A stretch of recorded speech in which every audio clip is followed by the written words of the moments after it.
Hello, this is Real History with Melissa, and I am so excited today that I'm with Nick Hayes, and we're going to be talking again about Perelandra, the acid trip. So sit back and enjoy this one because I've certainly been doing some homework and I've had a lot of fun, and Nick and I have had some good back and forth on it. So, are you ready? I'm very ready. Yes, I'm so excited and ready that I couldn't pronounce the word ready correctly. But before we buckle down, how is everything in your life? Anything new and exciting? Anything to share? We noticed that we were wearing the same color green. That was totally unplanned. Nothing too new and exciting really for me. Just still adapting and getting used to fatherhood and what that means for me and my habits and routines and how to be the best father that I can be and being a somewhat of a perfectionist. I believe that's a trait attributed to Virgos. Um, I have a lot of high expectations on myself and tend to hold myself to impossible standards. And so sometimes I'm beating myself up, worrying a little bit and wondering, who have I messed him up already? He's only 4 months old. Have I already programmed him to self-sabotage for the rest of his life? But overall, he's happy, he's healthy, he's full of smiles, he's alert, he's so sociable. He spent the day today in the park with his grandparents and cousins, and they took him out. We stayed at home. And he was fine. He had a wonderful time. So I think we're doing well. And yeah, we're just enjoying those precious moments where he doesn't answer back or ask too many questions. And this links really nicely to the conversation, which we'll discuss a bit later today, that you had with Greg, where he talked about his children and the experience of wrestling with them in the logic dojo when they were 3 years old and 5 years old. And that's something that I want to get in touch with him and learn about because I've got that coming.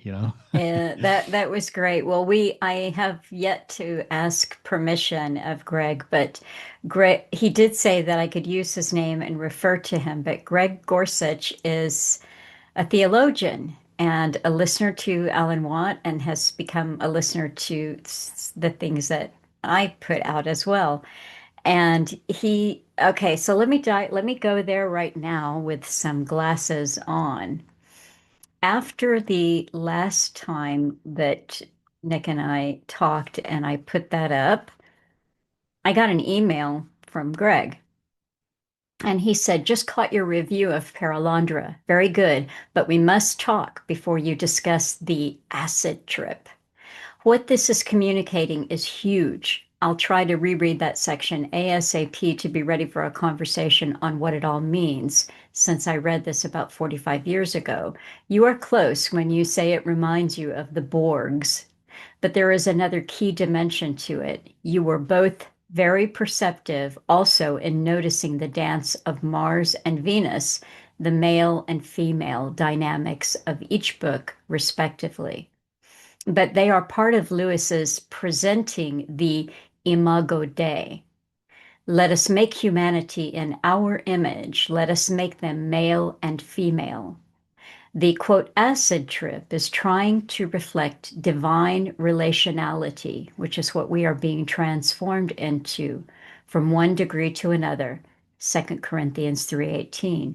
Jesus prayed, Father, help them to relate as you and I relate, in order that they might relate with us. John 17:21.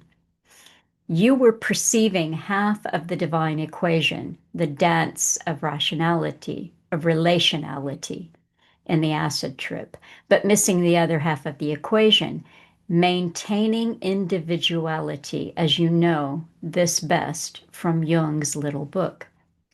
The divine relationality is perichoresis. I am one of the leading authorities on this subject. Note the meaning, similarity of Parmenides, perichoresis, and Perelandra.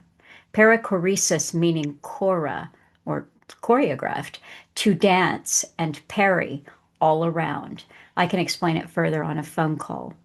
The book I have coming out in a few months is all about this, um, and I'm going to go ahead and finish with the rest of his thought. I think that's okay. He said, and how, so he has a book coming out in a few months about this, and how most Christianity perverts this dynamic to create the herding capacity of the church. As you know, most of today's Christianity is a perversion of what Christ was on about. So he then wrote 9 beautiful pages about perichoresis, which he shared with me. I had some questions. There were things I understood, and in fact, things that were so exciting to me because it explained for the first time intellectually certain things that I just knew. And I shared those pages with Nick, and then I had a follow-up exchange by email. And then I had a conversation a couple of days ago with Greg Gorsuch, theologian, and he, per Nick's request, let us record the conversation. I shared that with Nick, and Nick got some great fatherhood tips. So there we are. Excellent summary. Yeah, that was it was a wonderful conversation that you had with him, and I hope there'll be more opportunities for you to talk to him and bring those to other people as well, because I'm sure people would in your audience would very much enjoy that. I know I certainly did. It was a real honor and a privilege to have a fly on the wall, and I'm really glad I asked to be able to listen in on that. Well, um okay, sorry. There was just a little thing there that said ask to unmute, and I'm like, oh, I didn't mute to start with. So, um, I am glad that you asked too, because the only, I shouldn't say the only, but I typically only re-listen to Alan's talks, and usually anything else I listen to once and then move on. And I never listen to myself again, unless, except for the process of making a video out of it. It was very helpful to me to go back and listen to the conversation that I had with him because it's it is actually quite simple, don't you think, what he's putting across? It's Yeah, it's I very because I'd simple. said to you at some point that my mind tends to glaze over a little bit when I listen to people talk about theology, and it does sound to me like people are just discussing a lot of made up things, words and concepts and ideas that can't be proven or measured or experienced, and I just it's not my cup of tea, to use a very British phrase. So I was surprised at how accessible and logical and easy to understand and easy to follow that conversation was. I was expecting something a little harder and more challenging, but it made a lot of sense and it was applicable and helped understanding in a way that didn't stretch my mind muscle too much. Well, I have okay. This thought occurred to me right before we started our Zoom call. The very first thing that I want to ask Nick, when you described those final scenes in Perelandra, and it really is like the last few pages, and you said it was like an acid trip. How was it like an acid trip? Um, I would say, well, acid gets its name, at least the name acid, from its sort of dissolving effect, where it might dissolve the effect of boundaries. And so, what it can do, so I'm told, is that it can give one the sense of oneness, where you have this sensation that the external and the internal are not separate. You're not a separate thing bouncing around in this reality. The what is out there is a meaningful part of what is inside you as well, and that boundary kind of diminishes. Excuse me. And that's kind of what happens here is there's a group of characters, they're standing around, and their identity sort of seems to diminish because Ransom says there was talking, but I don't know if I couldn't tell if it was me talking or if it was one of the other people who were gathered there. And so that's what it reminded me of. That's why I thought acid trip, because you, this uncertainty of whether your thoughts are your own or if they're coming in from outside. It can happen with sounds as well. You can have auditory experiences that may be real or maybe not, it may not be real. So that yeah, it was just that dissolution and that blurring of things that when we're sober in our day to day outlook, we know what's inside and what's outside, what's me and what's not me, or we think we do at any rate. We have a lot more confidence in that anyway. But I know with acid and other psychedelics, people can have shared experiences as well. People might have the same dream, for example, or they might finish each other's thoughts. But now that I'm sort of a little older and I know a little more, these kind of experiences can happen without any sort of chemical addition. So I think it's not necessarily brought on by these substances, but it might be more of an innate capacity that we humans have. But that's why I said acid trip.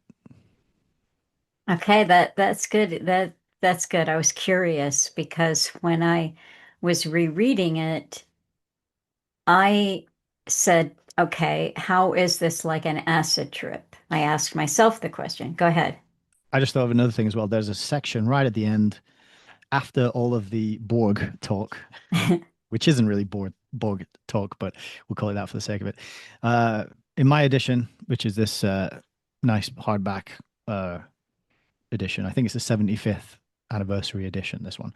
On page 338, there's this whole section where Ransom, um, it just says he thought he saw the great dance.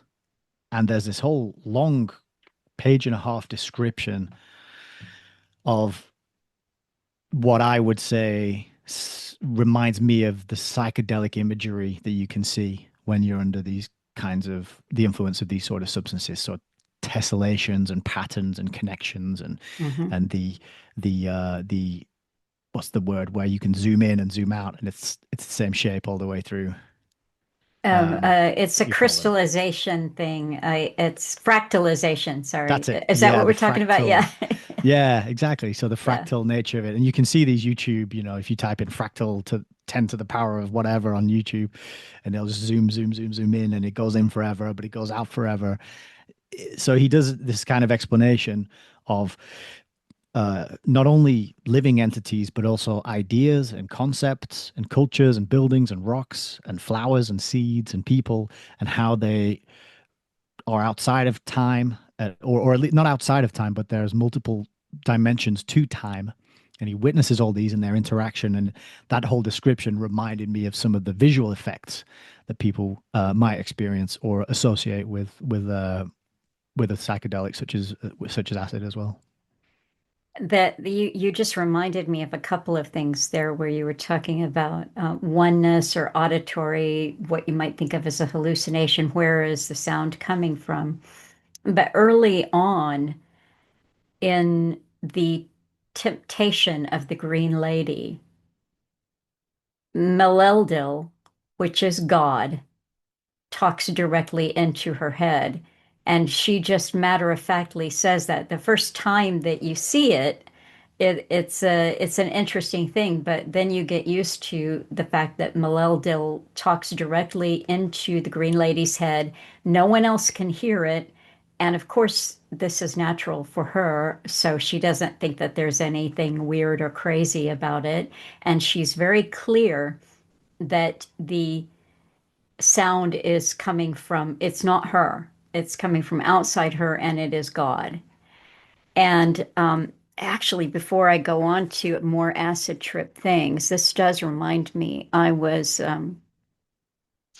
just looking at different ideas after the conversation that I had with Greg Gorsuch and doing a little bit more thinking about because he brought up something which I said was a kind of synchronicity that the day that I was talking to him, Rupert Sheldrake's idea of the morphic resonance had come up in Hmm. a chat in Telegram.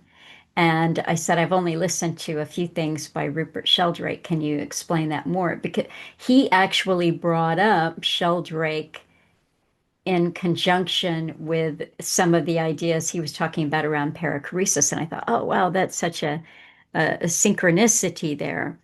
But the idea of the inner voice was in my head. So I'm looking up Socrates. And Socrates had this term for it. I'm pretty sure this was his term. Daimonion, Daimonion, daimonion, that's the inner voice. And it said that Socrates considered the originator of these signs, these inner voice signs, to be a deity whom he did not specify. Right. So even Wow. though we bring intuition and the inner voice, we can take that back to Socrates. Socrates himself, although he didn't leave a body of writing, but other people wrote about what he said, and it was that this was coming from outside of himself.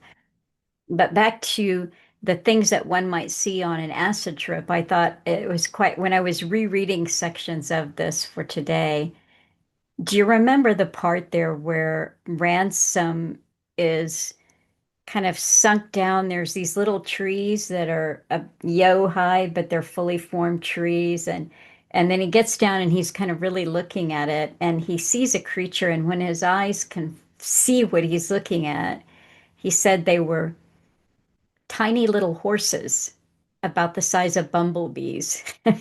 And I Yeah. thought, well, there, yeah, that's those are the kind of fascinating things that one can see. But for me, Well, I mean, sorry to go ahead. interrupt, but in that sense, the whole first book and the second book is an acid trip because the colors of things and the beings and there's even very subtle differences in physics because of course the planets are different sizes, so there's a different um, sort of effect. So this is why you have in the first book the Sorens, and they're very long, thin, gangly giants, which I think you can't really imagine them existing. When we think of giants, they're very thick and burly and muscly and strong, right? Because you got to be like that to withstand the gravity that we're Hmm. used to. But I Hmm. think in Malacandra, is that right? The first book's Yes. Malacandra, is it? Yeah. Yeah. Yeah. In Malacandra, slightly different atmosphere, different physics. So these lanky, thin giants can kind of walk around and pick, and operate there. And a lot of the vegetation is described like that, sort of thin and bigger than you'd expect it to be. So in that sense, yes, all of it really is like an acid trip. Just the colors and the way light works, which is different also, especially in the second book, because it doesn't really have a sun in the sky yet. There's still a light and a shimmering to the quality to it that I think he notices in the morning specifically as well. This is an interesting thing where I think we'll have to skip ahead and back and forth and so forth, like an acid trip, because you bring up things for me, and this is one of the things that Greg pointed out about light, that the light after these experiences, the light seems to emanate from actually from within. Mhm. So there's no external source for it that can be determined. And I thought that that was an interesting observation.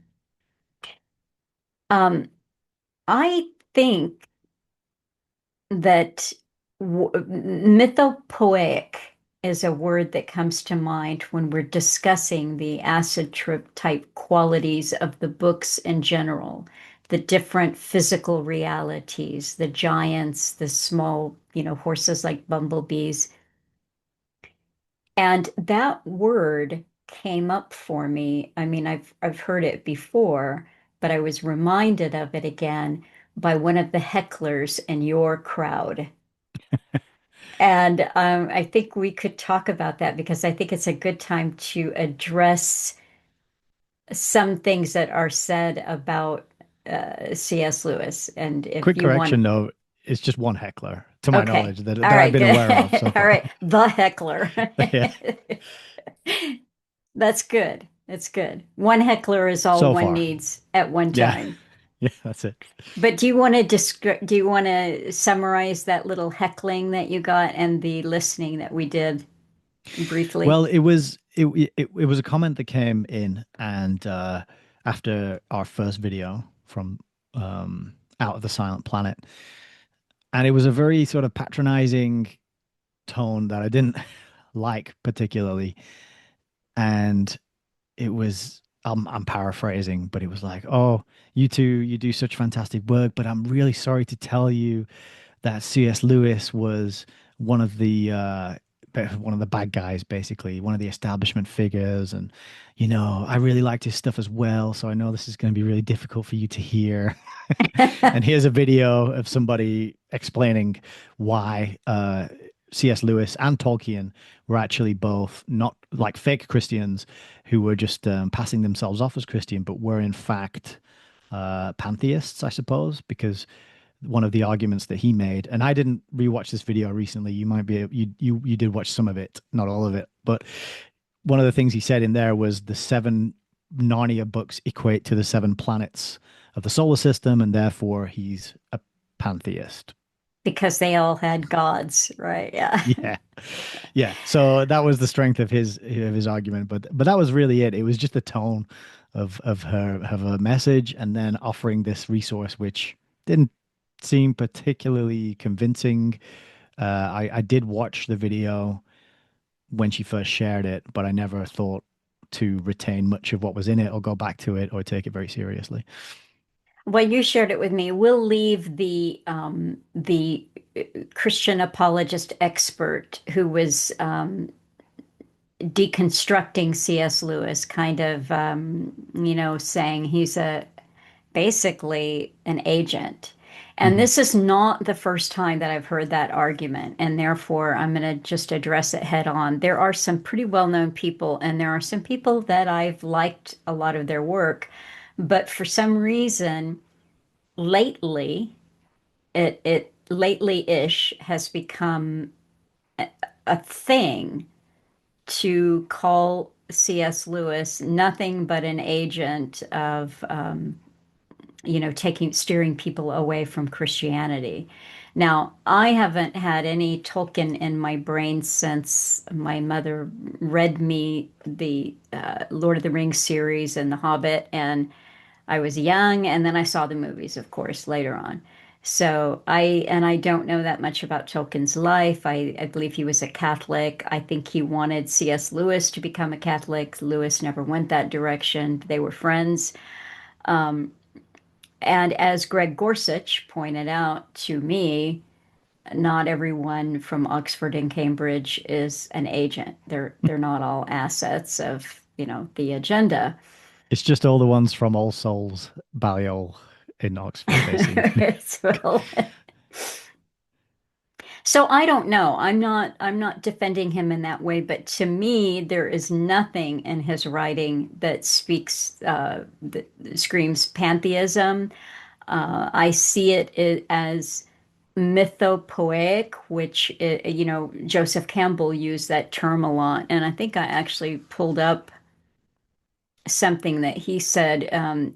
Works of mythopoeia, and I'm not sure I'm pronouncing that right or not, are often categorized as fantasy or science fiction, but they fill a niche for mythology in the modern world, according to Joseph Campbell. And he said that new myths must be created because we've outlived, in this Nietzschean world, we've outlived the mythology of the past. And so, therefore, we had to have new myths. Now, this wiki page here gives as examples of mythopoeic authors William Blake, H.P. Lovecraft, Tolkien, Lewis, and Robert Howard. I mentioned Robert Howard not too long ago, maybe it was the spring, and my road trip to Pioneer, Texas, because I ventured to a neighboring town and realized it was where Robert E. Howard had lived most of his life and died, and he wrote Conan the Barbarian and a lot of other famous novels. He died in the 30s, and so that's mythopoeic writing. And when I am reading these books, It's hard for me to, I'm not going to be an apologist for Christianity here, but I can't see any evidence that C.S. Lewis is doing other than trying to bring alive through a mythic and poetical way the experience of being a Christian that he has had. Yeah. Especially with this, it just leaps off the page that he has had some kind of profound experience, and he is trying to find words and concepts and imagery, and that's what he's giving us. So, Yeah, I think I'd agree. I'd say that's fair. There's nothing in here that suggests pantheism to me. In the first book, there's a very light dusting, sprinkling, let's say, maybe of Christianity. In this book, it's a lot more. It's a stronger flavor, and more overt. Haven't started the third one yet. Can't comment on that. But pantheism, you would expect the sort of legends of gods being jealous and fighting each other and screwing each other over and stealing each other's mistresses and all that kind of stuff, transforming into animals and seducing and uh, the humans and all. But that's not here. It's just simply not here. Everything here is more like, as I mentioned, I think in our first discussion, it's more like the divine hierarchy intact, where you've got a deity and then archangels and then angels and then unfallen paradisical beings and then the fallen being, so there's kind of that hierarchy is there and it's intact in these books. And then there's the story of the evil one, the bent one, trying to subvert that and trying to gain ground. So yeah, to me, I completely agree with you 100% on that point. so no more hecklers. Actually, you just reminded me that I have had two hecklers. There was another one that I just recalled, so I have to correct myself there. It's two. Uh, We're on two so far. So if you want to make it a nice even three, anybody out there, I'll be live streaming on Friday night on YouTube, Rumble, and Odyssey at 6 o'clock. That's great. I want to mention a couple of things before we discuss perichoresis, and that is, I mentioned to you, and I may link to this. I mentioned that I had listened to a three-part series from a professor. I don't know anything about him except that his name is uh, very close to Mason. It's Masson. It's got the extra S. I think he is Catholic by his what manner of speaking, but his series of discussions on Perelandra was quite engaging. And I think for someone who is looking at an orthodox approach, not an like Orthodox versus Catholic, but an orthodox approach to the material, they're well worth listening to.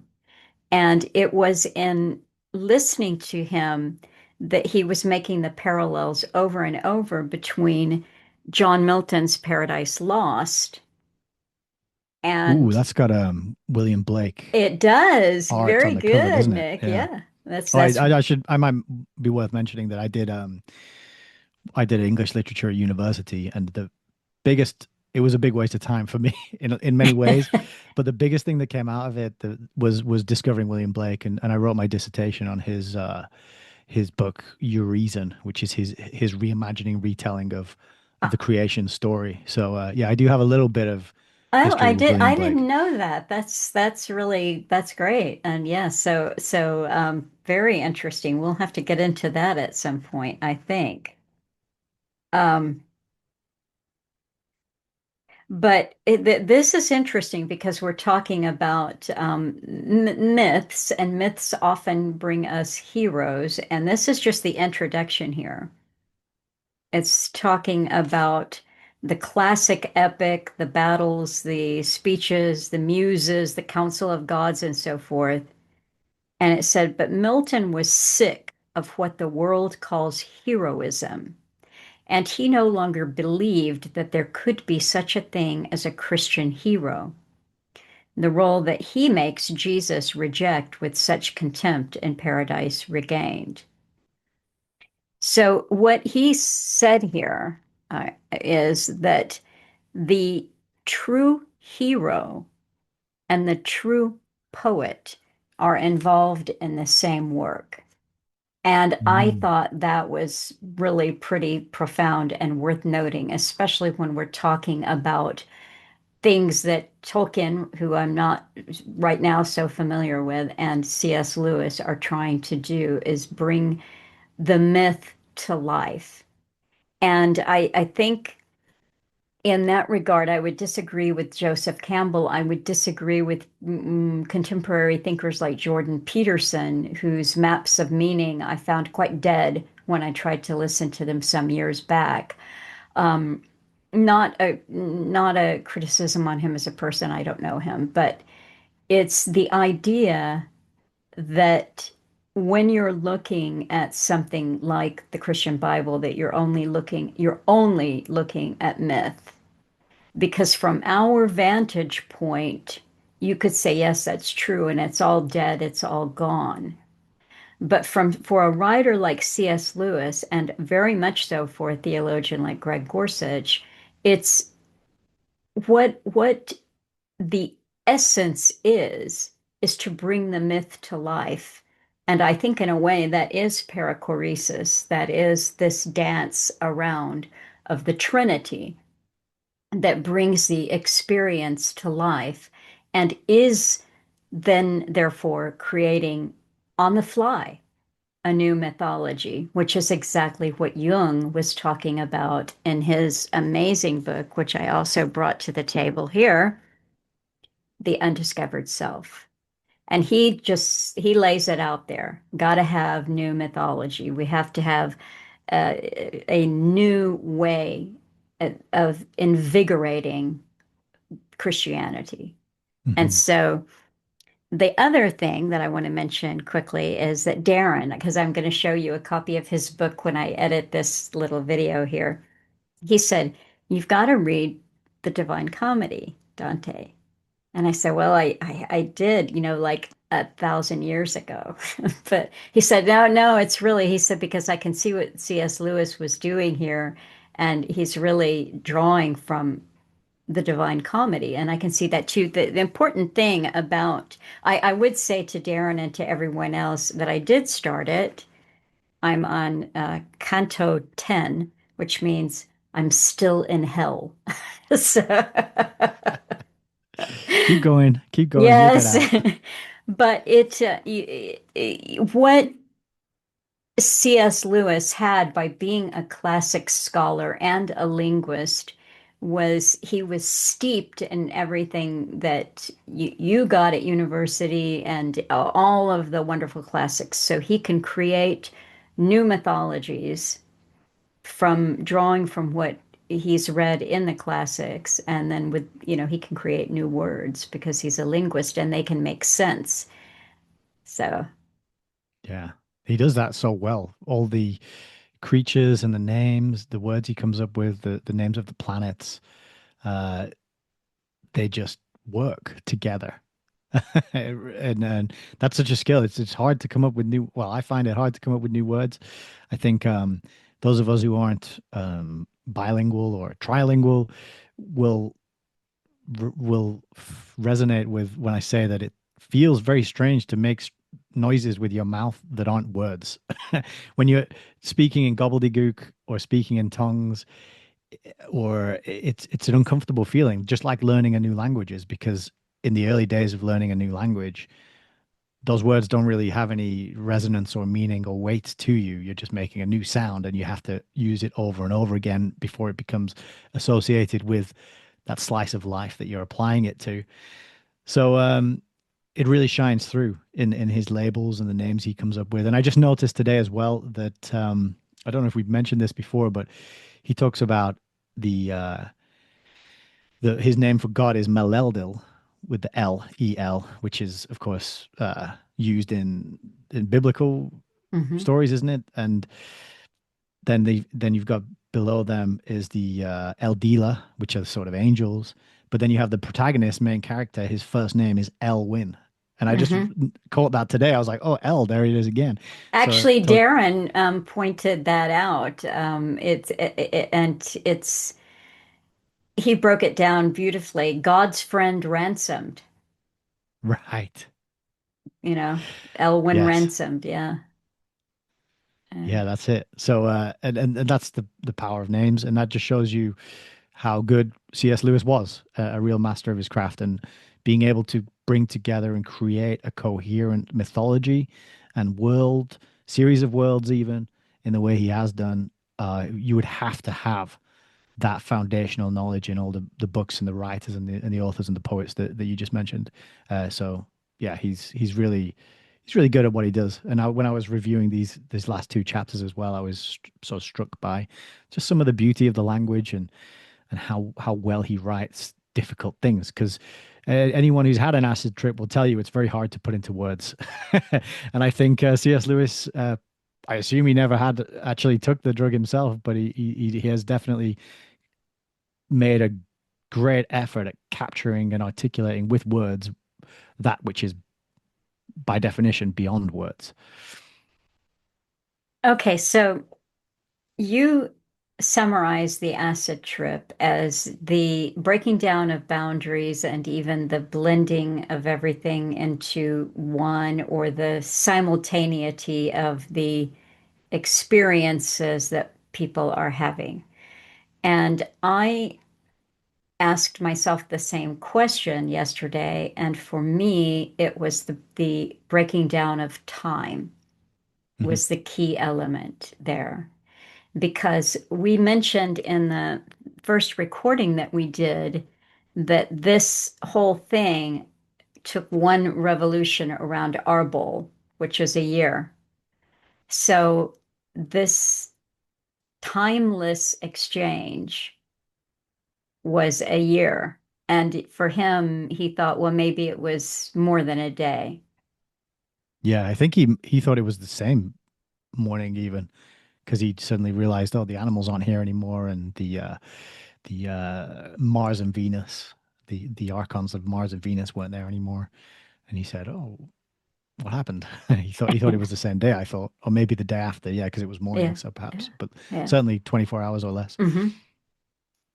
So the breaking down of time, and I think that one of the ways I've read a few things on that there's a trend and a lot of studies that have been going on for quite a few years now about microdosing Mhm. with psilocybin and LSD. So the therapeutic value of that. I'm not advocating it, but it's out there. And one of the things that I have read in that literature is that the breaking down of time instills for people a sense of something eternal. Mhm. So I've I have looked at these kinds of things, especially when they become a crutch for people, that it's like a religious experience. It's like a profound spiritual experience, but it isn't.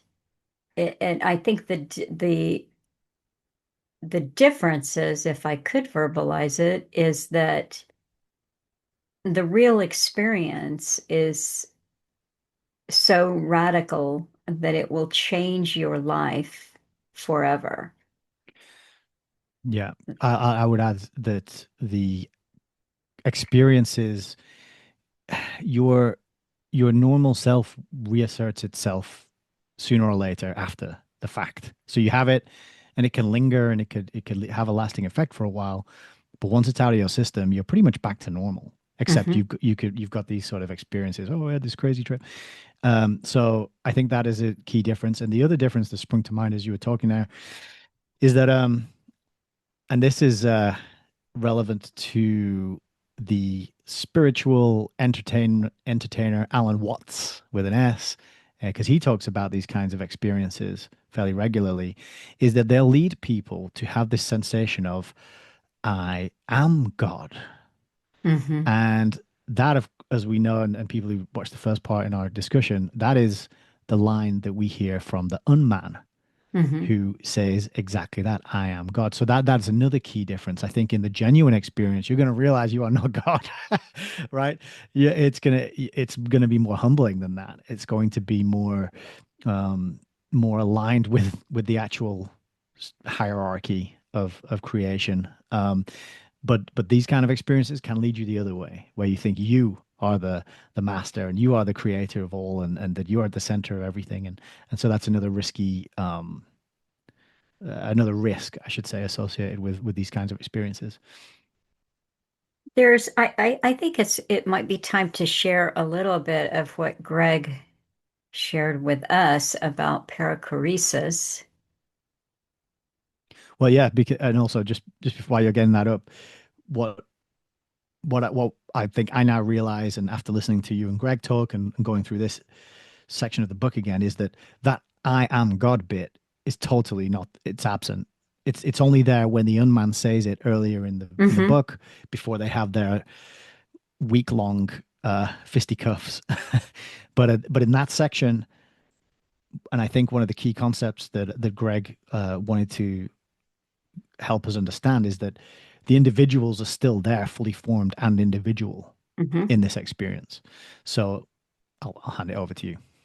Well, that's a good point, and I'll have to remember to come back. I wanted to actually read that section that Greg highlighted for us about the retention of the individual. But okay, so this is 9 pages. It's very intense. There's a lot of theological terminology here, and I am certainly not going to read very much of it because I think you could get weighed down. I will say this, that Greg said that he enjoyed the process of writing this and is probably going to publish something based on what he delivered for you and me. So that's cool. Brilliant.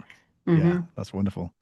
So he entitled this Perelandra, the Acid Trip, a commentary on the final chapters of Perelandra and its association with the concept of perichoresis by Greg Gorsuch. Perichoresis. Now, again, I just want to break that word down the way that he did. Peri is all around, and choresis is to dance. So, dancing around, you could say in a circle, but I think that's kind of simplistic. It could be a spiral. It's together dancing. Was an attempt by the later church fathers to describe the internal relationship of the Trinity. It also reflects an alternative and more powerful understanding of relationality than the existing and failing Greek dualism of I, thou, or subject, object, subject, subject. It is a developing concept in which subject and subject are mediated by the emergent third term of the relationship itself, a mediating dynamic that maintains the unique individuality of the participants while creating a relational mutuality, an emergent world between the participants by which the participants share a potentially transforming interaction, each potentially transforming the other to the degree of openness between them. This divine transforming dynamic is the nature of God. And he put in parentheses love, and I want to come back to that. So it's a dynamic, it's a movement which transforms. And perichoresis means that it continues to transform in a dance. So God is love and it transforms in relation with the Father. And this was helpful for me. I will say here that there are many trinities. Trinity, Alan has written about trinities. He has spoken about trinities. We've got um, uh, Isis and Horus and Osiris, to name just one. pre-Christian Trinity. But for speaking about C.S. Lewis and Perelandra, this is a very lovely way to think of it. The Father is within the eternal, and the Son is within time. And there is this mediating love between them, the love between the Father and the Son that keeps them in a relationship with each other is the Spirit. And this allows each distinct person to be in the relationship. And this is what Greg describes as going on in Perelandra in those scenes that we said were kind of Borgian. And so Winston wants to become part of the relationship here. He's coming. Um, there is an interesting thing that Greg described both in the conversation that he let us record and in the pages that he wrote. He described a bubble. So hold on a second. Let's Winston. Here's Winston being part of this relationship bubble. He Joining the said, dance. yes, he's joining the eternal dance, the great dance. He said that Winston, you made me lose my train of thought here. There's a couple of things about the Trinity that I will add as visual elements for us to see, but there is a very common graphic of the Trinity that you can find online, and it is God as the center. And around the center is a ring, and it is Father, Son, Spirit. And God is, God is the Son. God is the Spirit. God is the Father. And then on the ring around it is the Father is not the Son. The Son is not the Spirit, you see? So it's showing this separation. Now, again, it's helpful to sometimes play with the words. God is love at the core, at the Hmm. center.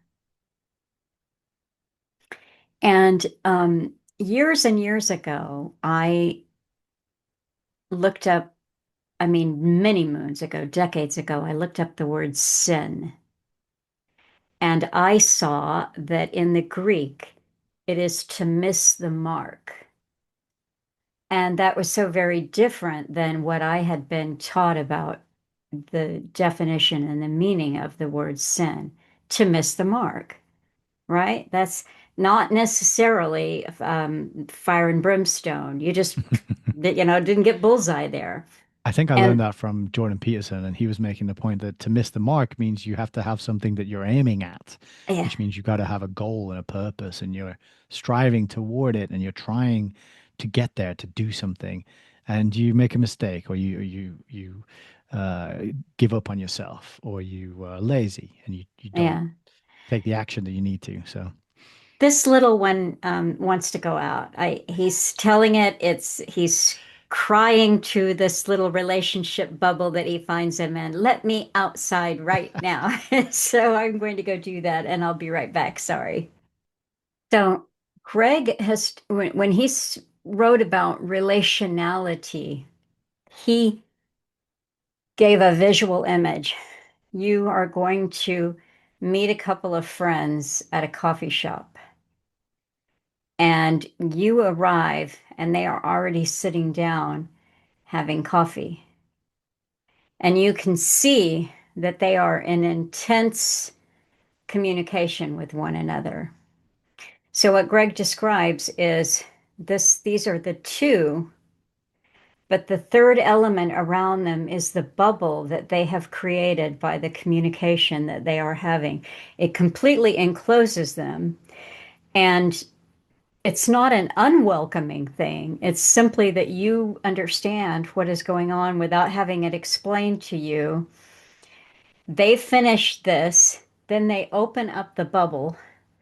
You come in and go, "Hi, how are you doing?" And then you sit down, and now the three of you are there, and the bubble forms around the three of you.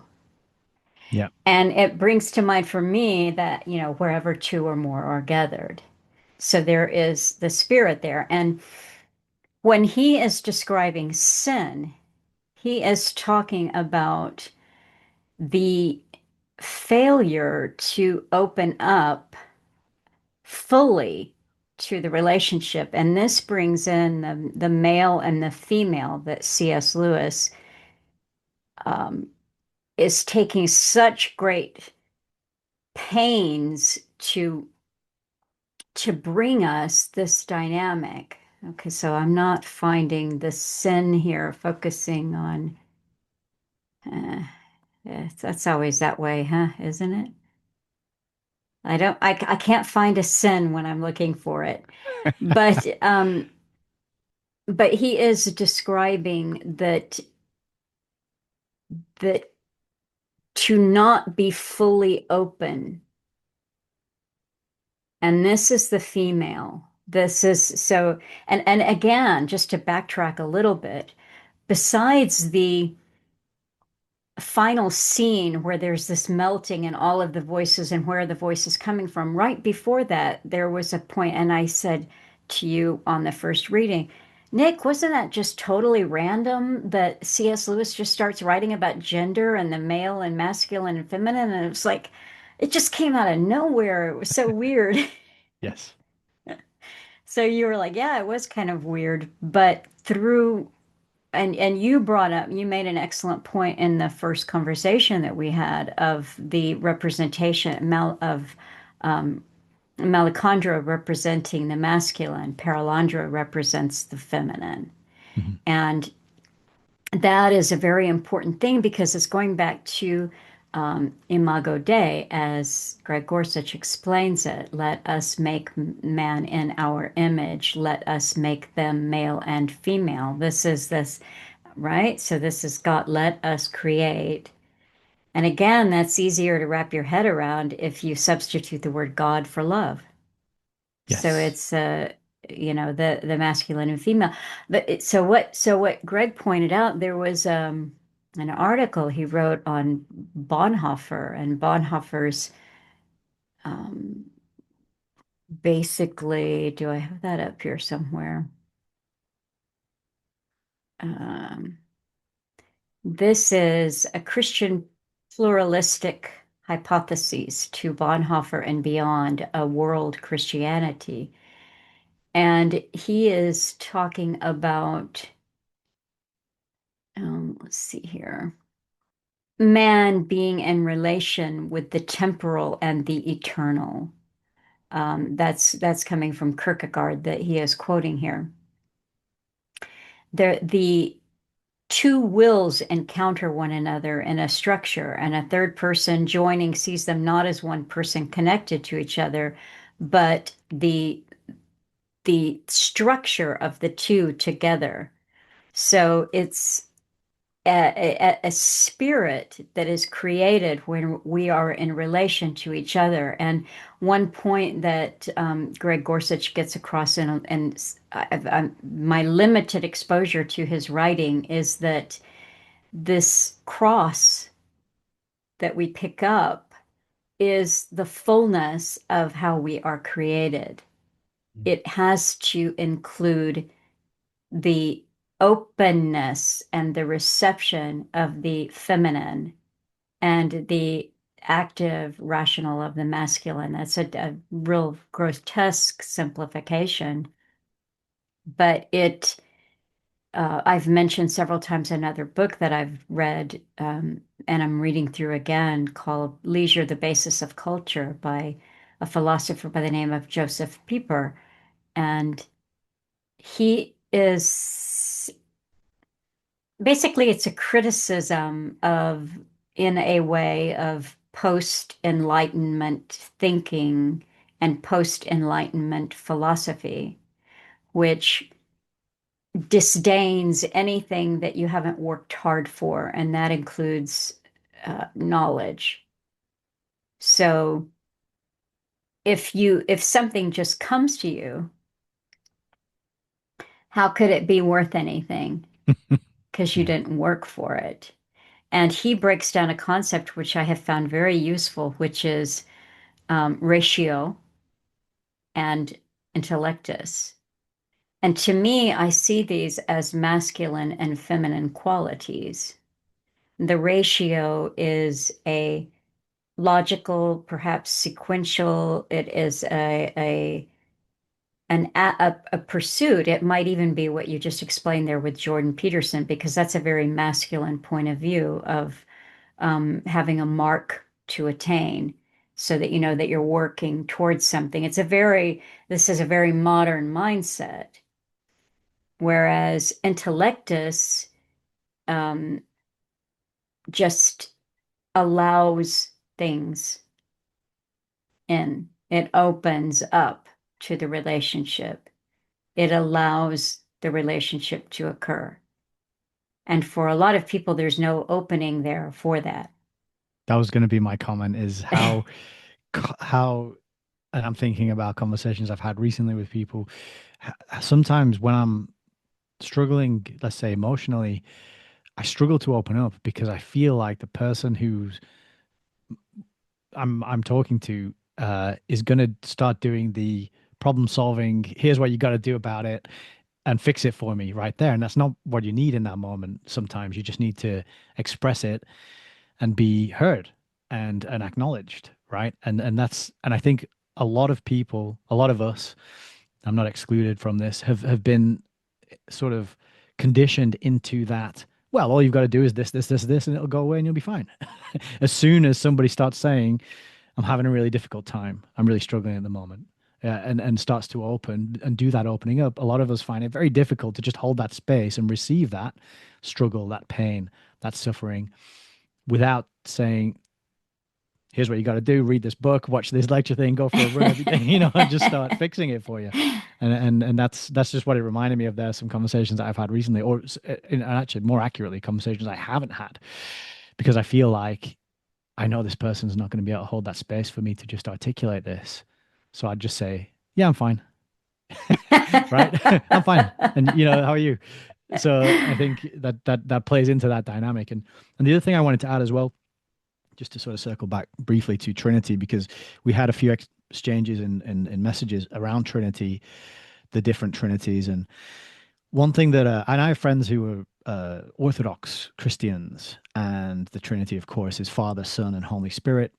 And I often felt a bit of resistance to that specific Trinity because of there being no feminine part of it. And I know people might say sort of, well, the Holy Spirit is the feminine bit, but I don't know if that's not so clear to me exactly that is the case or not.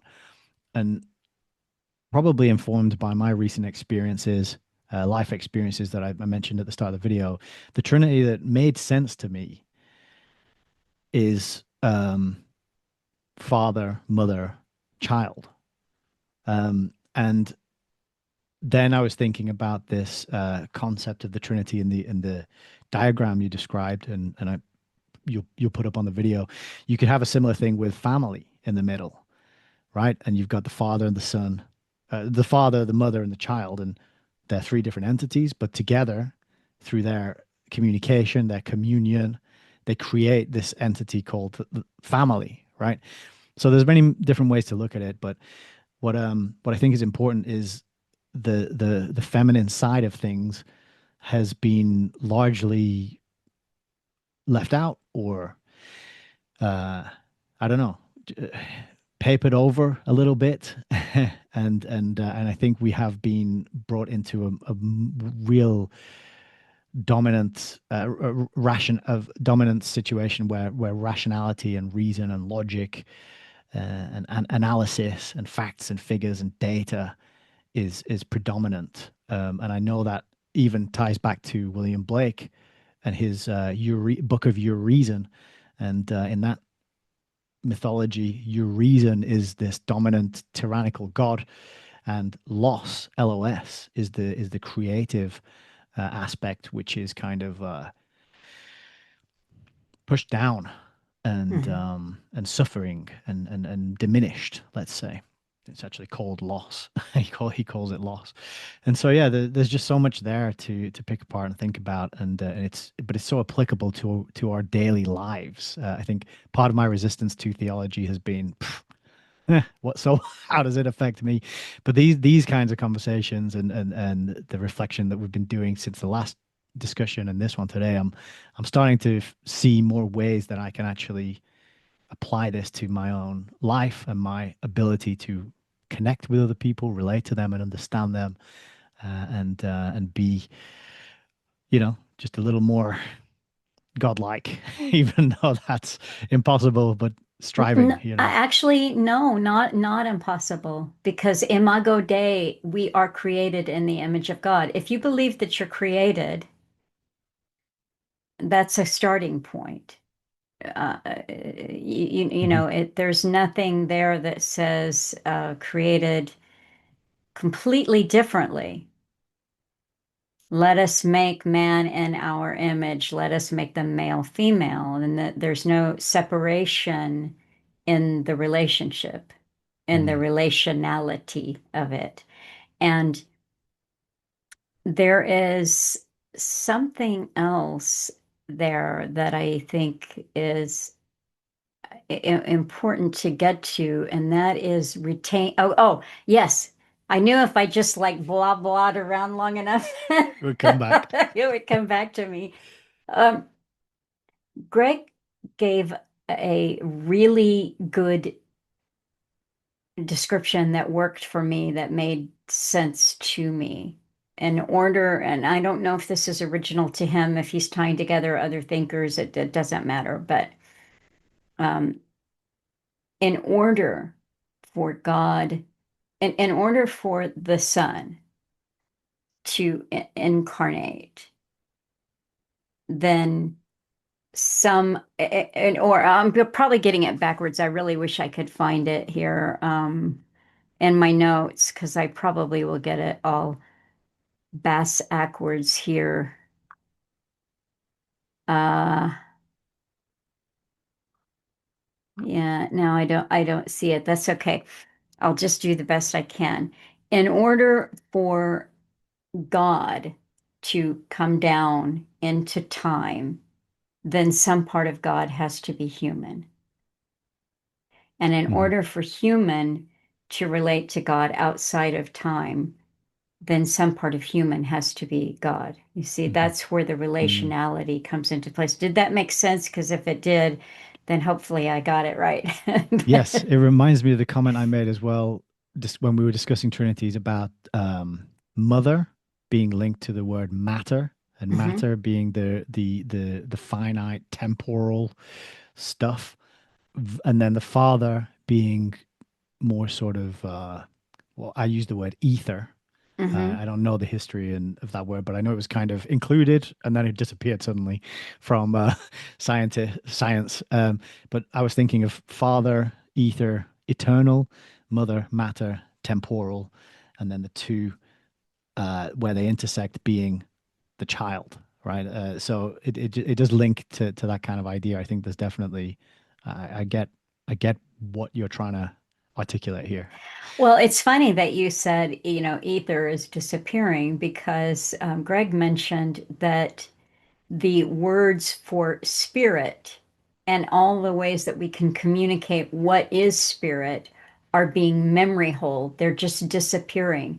Wow. He Yeah, even, he did. yes, he did. I think he mentioned that in the conversation that I recorded. He said he was having a conversation with someone, and I believe that she was coming out of the evangelical world.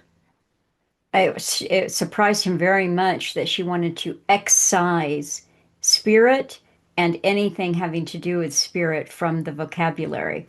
And I think that I'm pointing back there to something that can't be seen on camera, but we are going to embark on that hideous strength next.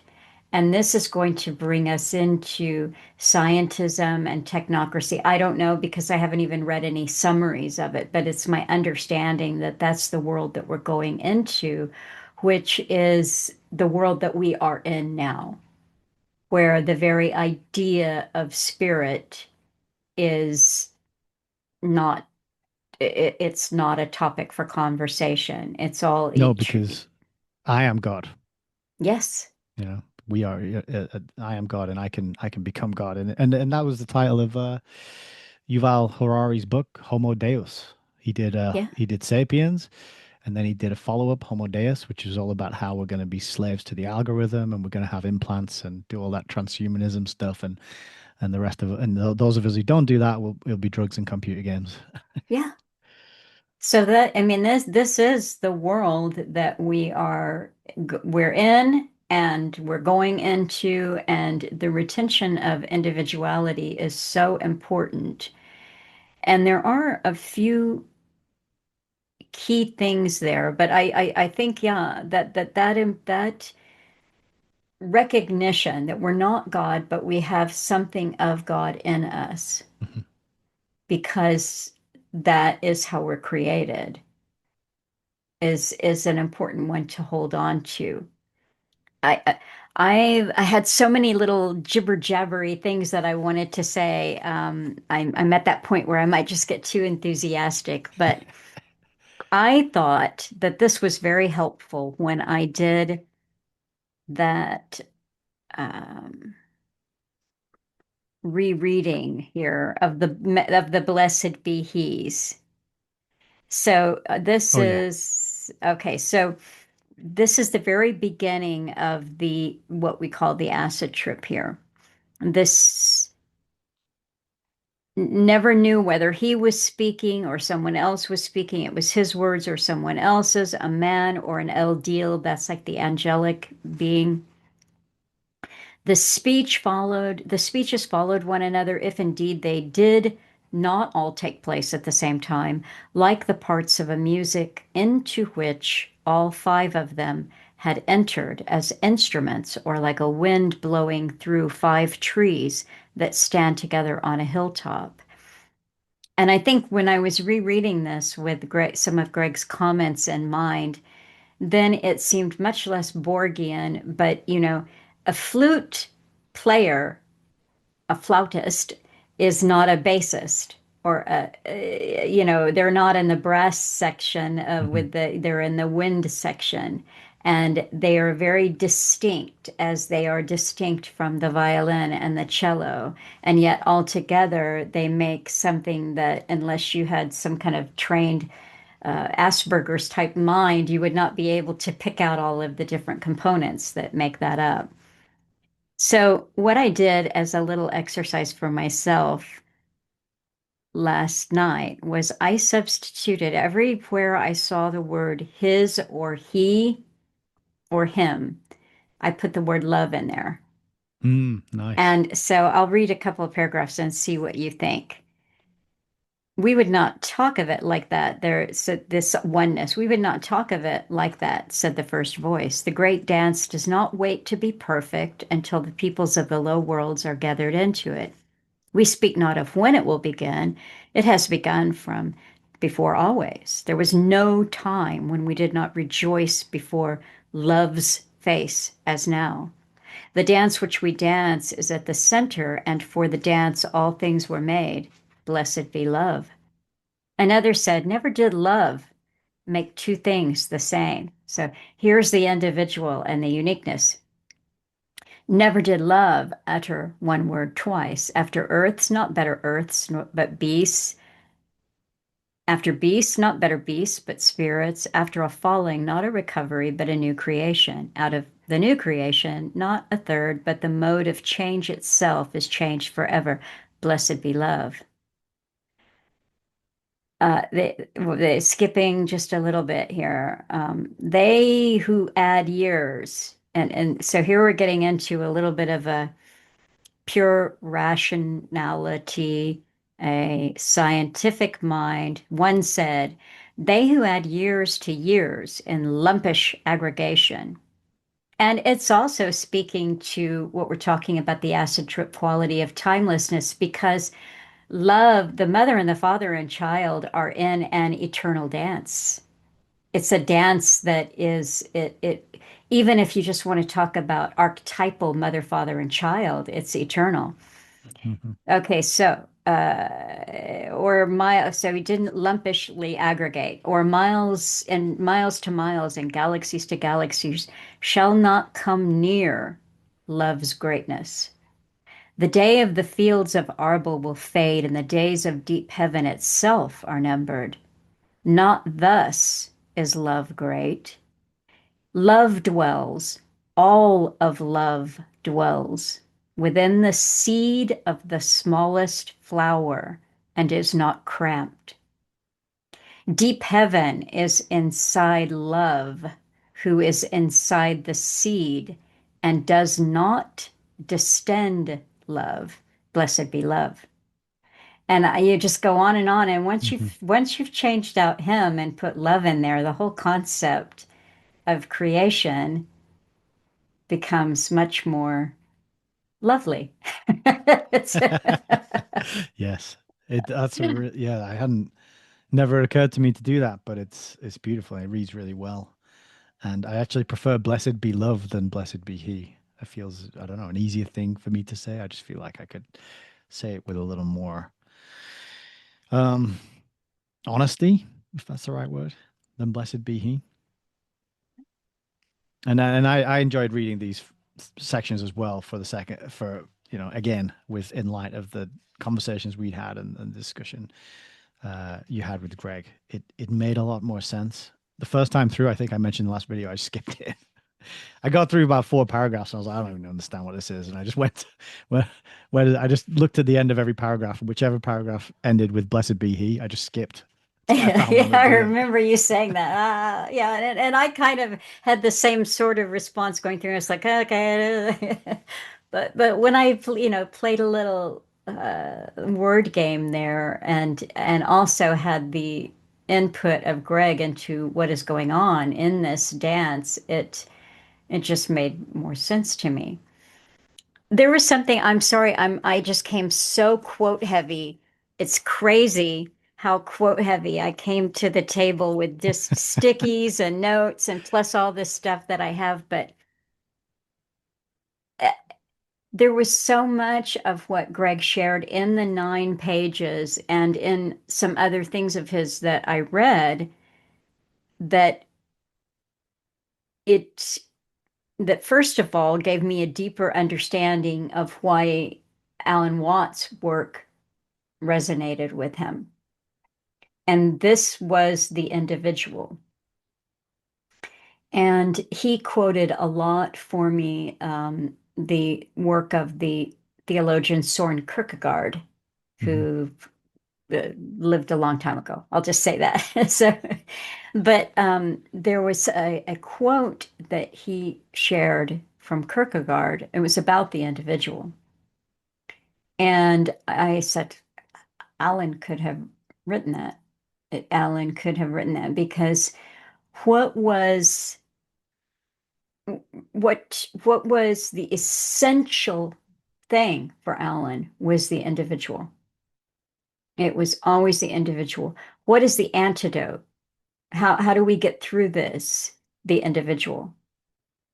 And this has come up. I got a card I mentioned from Prince the other day talking about the individual and being an individual, and he closed it with by saying love is the only key for survival. And so what are we talking about here? But he put a little supplementary card in there about H.G. Wells and the World Brain and the World Mm. Encyclopedia. This is what we are in now with the internet, the world and AI, the World Brain. Well, we've Yeah, even got Grokpedia now. yeah. So yeah, but I liked his little summation at the end of just reminding me of that. He said the truth is learned, never told. Yeah. This comes back to me of the idea of how is the individual formed. It can't be taught. Mhm. It can be received, it can be opened up to, and So those were some important concepts, and I wanted to share just a little bit of Alan and maybe a little bit of Jung without It's a getting great too, point, though, while you're looking for the quote, is to teach individuality, you have to you have to formalize the course, let's say, or the method. And once you do that, you're into a cookie cutter situation. yeah, yeah. Because unless you take everybody, every student on one by one, and you formulate a totally bespoke, unique syllabus and methodology for that, and even then, Even then, there's somebody else. And one of the yeah. quotes that Greg shared with me from Kierkegaard is, "No man can show another man God. No man can bring another man." This ties in so beautifully with individualism. It is, or the individual. And if I Hmm. say individualism, I might think about your unique tattoo or shirt over, but the individual versus the mass man. And there were just, this is from Alan Watts' Cutting Through the Matrix series of books. And I marked two places. And as it turns out, the this is Alan summing up the first, or his closing remarks after the first volume and his closing remarks after the second volume. So at the very end of the first volume, he said, he's talking about flocks of sheep, people who, and well, I'll put this into context here, a little bit of background, and I think Alan has said similar things publicly, but to me, he actually dictated quite a few emails to people who were inquiring about, along these lines. So I have typed a variation on this theme many, many times where he has told someone modern Christianity is a country club that you join, and everyone in the country club, your country club is a little different than somebody else's country club because of your dogma and your belief system or whatever, but it's a country club. He couldn't be clearer in private or in his public talks, if this was ever talked about, that it cannot be joined. It's not a mass thing. He even said beautifully two or three times in recorded talks, you don't get to heaven in a posse. But he closes this after talking about the herd and the sheep, the flock, the followers. He wrote, "This work is for the individual spirit, for those who know that this universe and this world was made by something greater and more wonderful than human minds could ever dream of. The simplicity of accepting this is the beginning of personal freedom. It is the beginning of life. To live instead of exist is a miracle in itself. Personal experience must be the guide, for everyone knows what is right or wrong. We are not animals. We have an intellect which makes us far more dangerous than any animal. The Creator gave us the ability to live and care for each other, accepting the world as it was made." And he goes on to write about the deviants who want to improve the design over and over and over. If Alan gave a formulaic response, be an individual and have empathy for each other, be an individual and look after each other, be an individual and take care of each other. It's like over and over. So here he is at the end of the second book, and he says, he's talking about language and how it's been created to um, contains secret meanings. So there's a whole section above this, which is about the system and the language and so forth. I mention this only to show how completely our language has been created to contain secret meanings. If the salt has lost its savor, the New Testament contains two meanings for every sentence, as does every religion. People ask me what I believe in. I say I believe in my own experiences. Can I give them my experiences? Of course not. Would they believe in my experiences? No, probably not. Yet they center their lives around the writings of an ancient brotherhood of priests. Like the boy who walked in circles, the Masons have built walls within their minds. To stop sheep wandering, you create an enclosure. There are those who believe they have been grafted as a host from Holy God. I have no doubt that the Creator gave everyone power, but it is up to each individual to realize this power. Domesticated animals are supplied with a leader. Again, he's always been clear. And so what Mhm. he's saying is you can't give someone else your experience.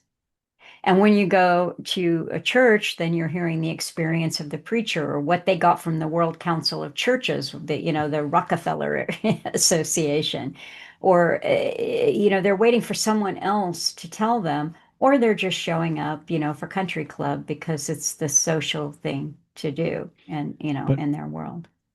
one of the things I was just thinking there, if I can just add it, is that phrase "walls in their minds" made me think that coming together with a group in the way as we've described earlier in today's call, uh, such as in the coffee shop example, is a way, such as in the Cutting Through the Matrix book club every Saturday. This is a way, while we can't give each other our experiences, to me, it seems like a method by which we can break down some of those walls in our minds, listening to other people's interpretations.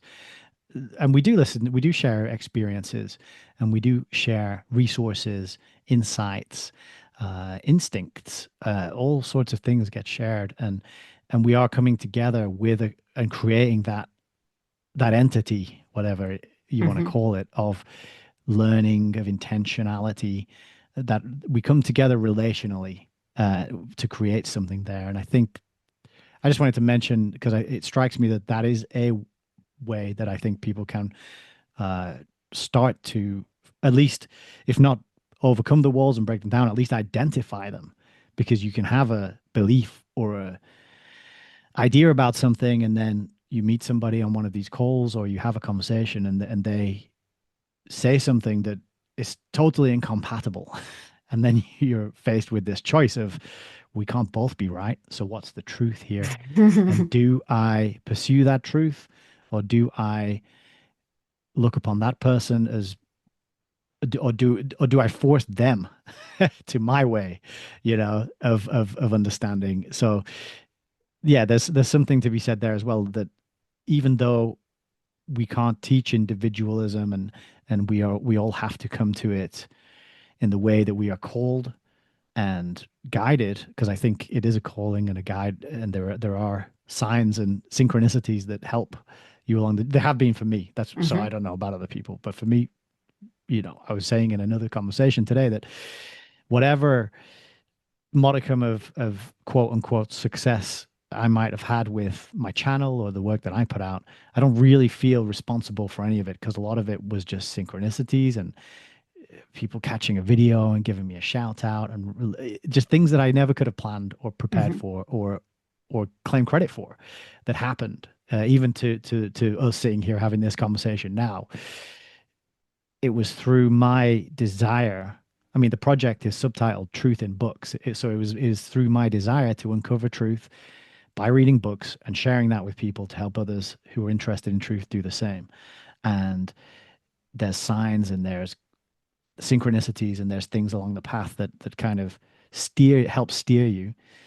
But so even with that said, there's still value and power and benefit to coming together and Yes. working with other people and collaborating and testing your ideas and bouncing them off one another, and it can be so beneficial, I think, to create that space. And the other thing is that the concept of perichoresis um, helps me realize that there are some people who I struggle to dance with. Let's put it that way. Yeah. Yeah. There's some people who, even though I might love them or be close to them or have a long relationship with them, I'm like, you're doing the foxtrot and I'm doing like Night Fever, John Travolta. I don't know, whatever. It's like we might be both dancing here, but we're doing two different dances. What's going on? And so that's another thing is when you find those people with whom you can create that like harmony, for want of a better word.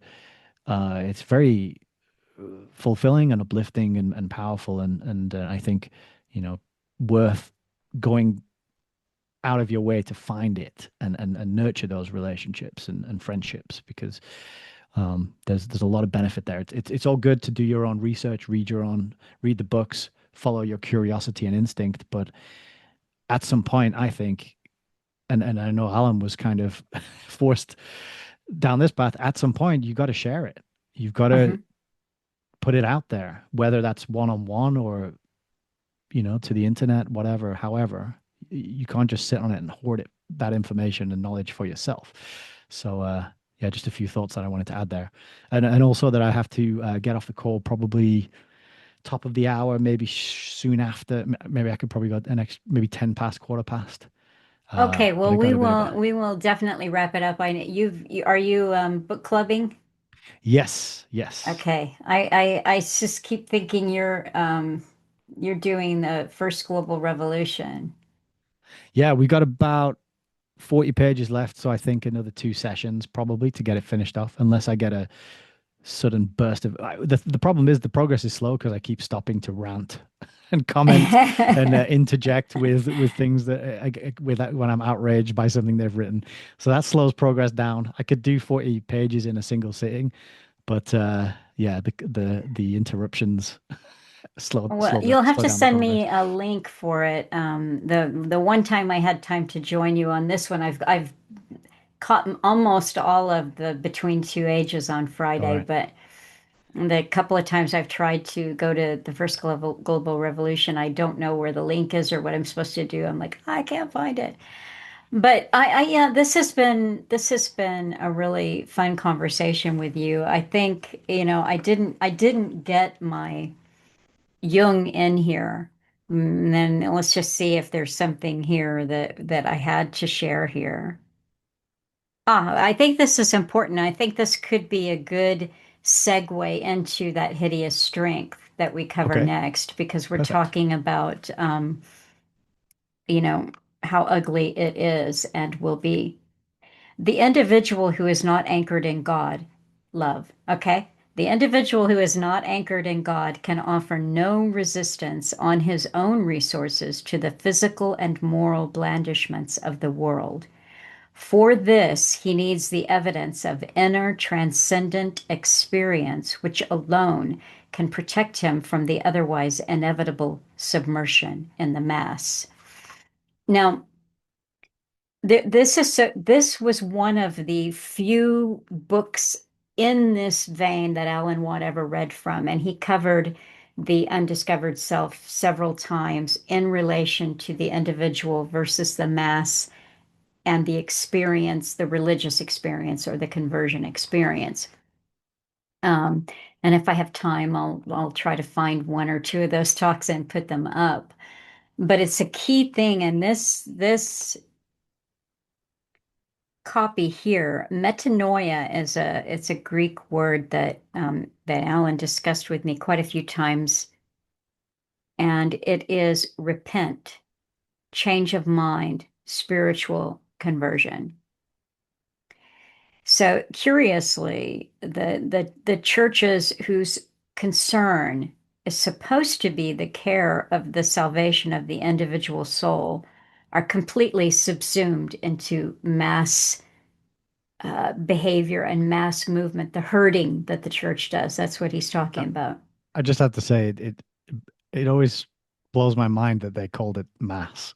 And Yes, then for Alan to yeah, point out the masses, it's the mass man, it's the mass yes, mind. Uh, absolutely.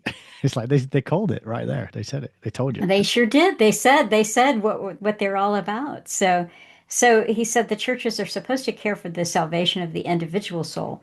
They do not appear to have heard anything of the elementary axiom of mass psychology, that the individual becomes morally and spiritually inferior in the mass. So, okay. For this reason, they don't burden themselves too much with the real task of helping the individual achieve metanoia or rebirth of the spirit. And then he puts in here the Latin Deo concedente. And I have written in the margins that because I don't speak or write Latin, that is yielding to God. Yeah. Deo concedente, yielding to God. It is unfortunately only too clear that if the individual is not truly regenerated in spirit, society cannot be either. For society is the sum total of individuals in need of redemption.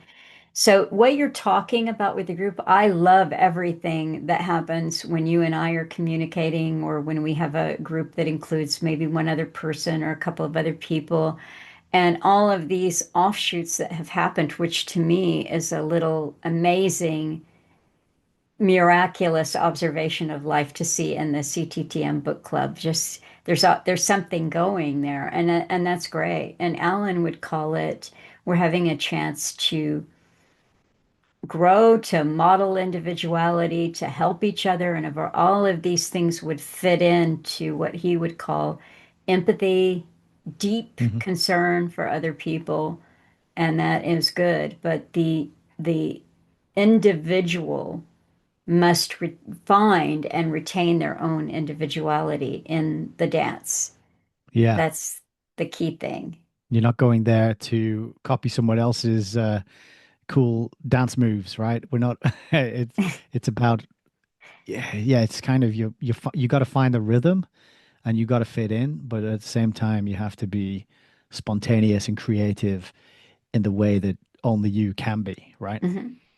And I think I love the way that Greg put it. We told Greg that I mean we told each other that Greg was part of our little group bubble here today in this recording.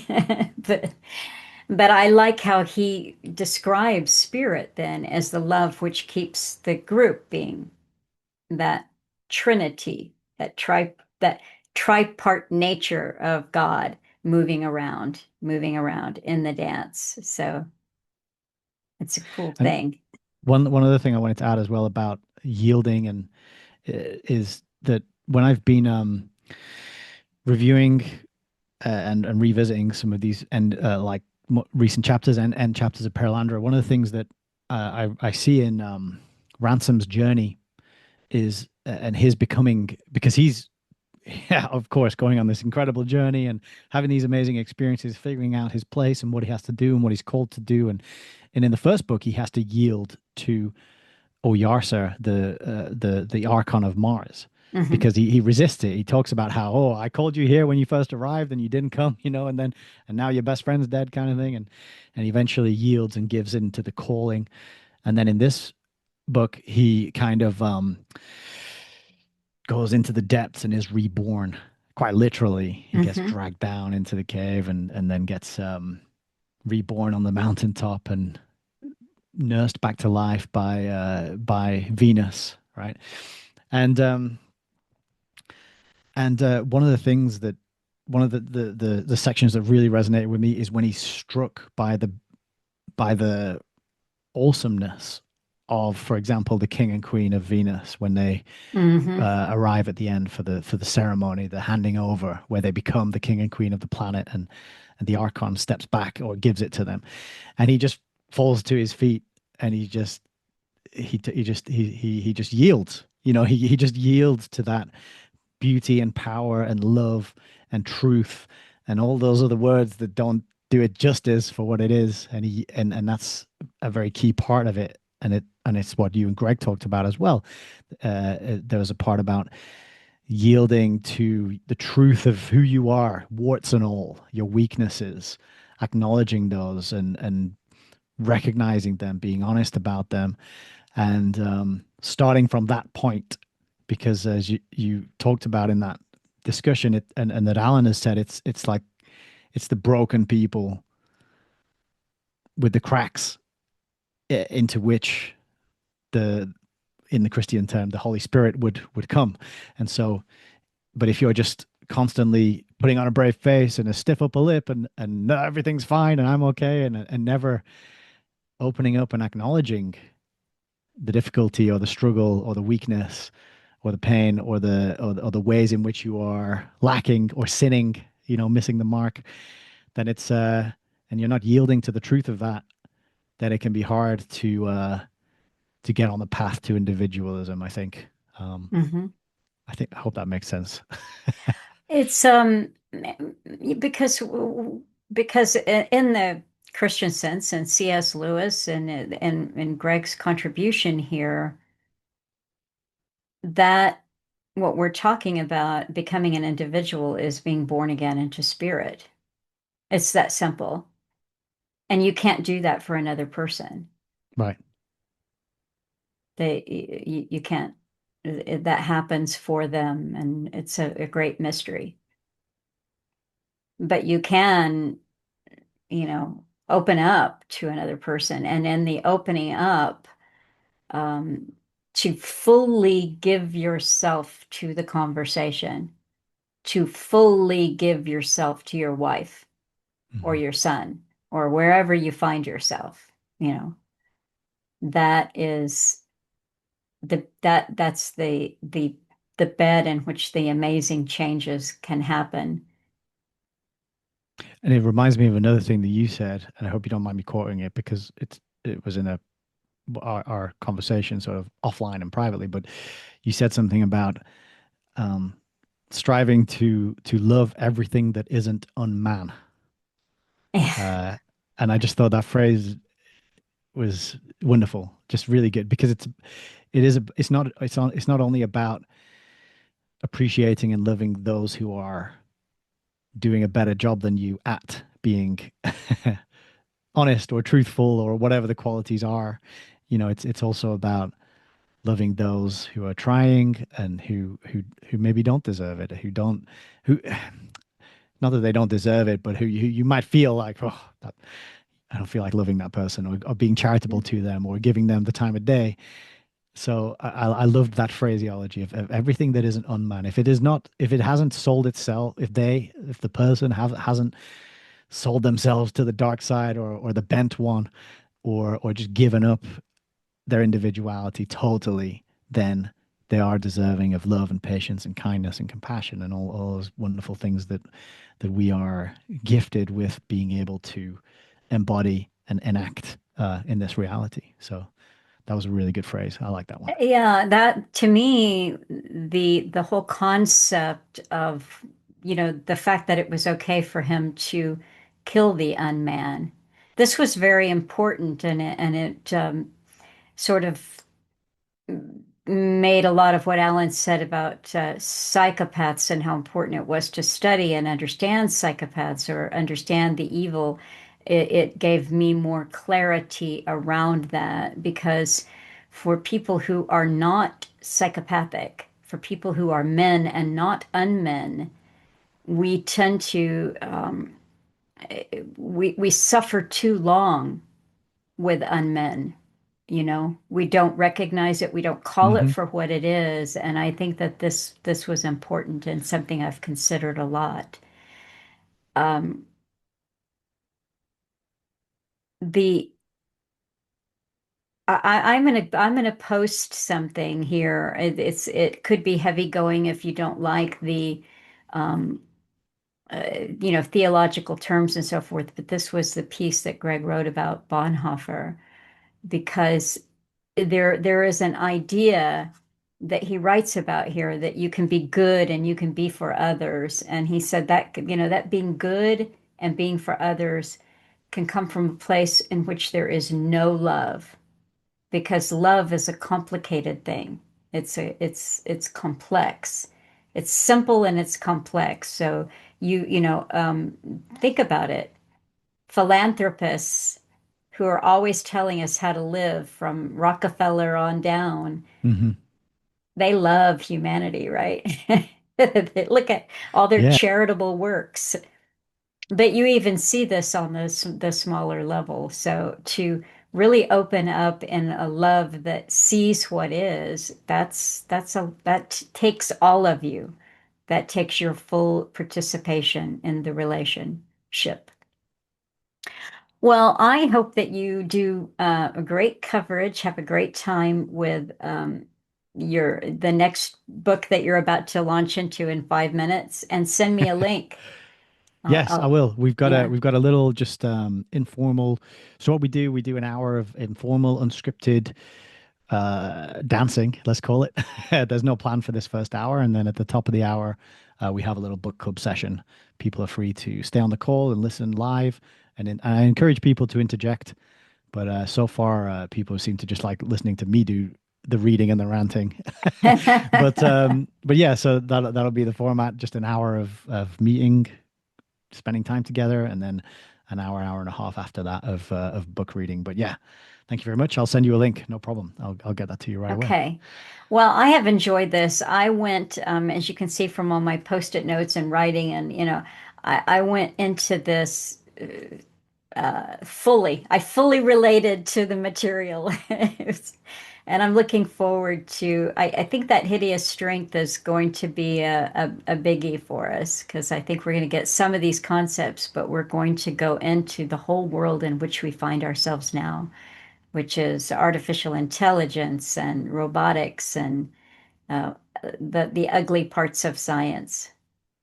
Yeah, I'm looking forward to it too. It's as long as the first two books combined. Yeah, So we might be doing multiple videos on this one as well. It's that section there. yeah. So there might be I multiple videos coming up, but we can we'll have to maybe break it up and decide. Okay, we'll read a certain amount and then have our first discussion about that. But I think that's a yeah, good idea. I think it's probably a good way to approach it because otherwise you get overwhelmed. I get overwhelmed with it. and I mean he puts so much in these first two novels, and they're quite slender and short. But I mean, I feel like we could probably talk for another 2 hours easily, especially with all the notes you made, and you came very well prepared today, and I appreciate that. And I think I always feel a bit sad that we didn't quite get around to discussing everything, but there's so much in there I in those know. first two books that I can't even imagine how much he's managed to cram into this last. Oh, one last thing here because there the relationships and synchronicity and all that. I'm just going to get this in here. I was checking the emails right before we went to record, and I'm going to see if I can pull this one up here. This came in this morning, and it's a Mhm. Substack that that I subscribe to, and when you get on Substack, you get all these things that, oh, well, here you might want this. And so you find Yeah. yourself with a Substack subscription. And this is a fellow, I may post it or not. The thing of it is Alan would always say, the only thing that you can be sure of is your own mind. So Hmm. he wasn't a big fan of endorsing. So you've got yourself. So that said, I was just gobsmacked, as Alan would say, when I saw this article in my inbox this morning. Working Out Our Salvation, Kierkegaard and the Outer Edges of Christianity. And right there, this fellow tells us he was raised an atheist. Now we know he's a Christian. He's converted into Christianity and he's tried different things. He's gone to the country club. And I've read enough little bits of some of his work here um, that that I know that he's gone to one church and not really liked it and not fit in. So the whole point of this article that he's writing is, I don't really think I fit into groups, and he's quoting Kierkegaard to support this. And here's a quote from Kierkegaard: "The only thing the group secures is the abolition of conscience."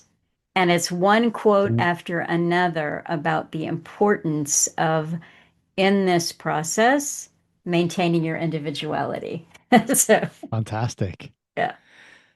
Yeah, I want to read. That sounds good. That sounds good. All right. I Send will that link to link me as to well. it. Yeah. All right. Thanks so much, Nick. Thank you. Yeah, I All always right. enjoy these conversations. I always feel underprepared, but I think we tend to get some good stuff on the record.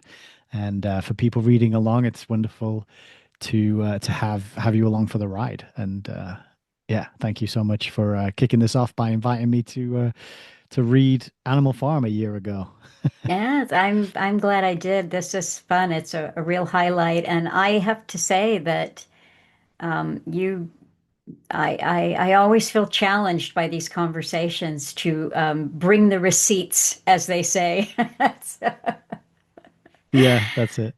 all Well, right, I mean, no pressure from me. I like the books, I like the page numbers and all that stuff, but I think there's something to just coming together and having a dance around these ideas and it's great that we can sort of do that together and as I was mentioning earlier, some people you just can't do that with. So when you find yeah, somebody who you can, it's a real blessing and yeah, very enjoyable. So blessed I'm be looking love. forward.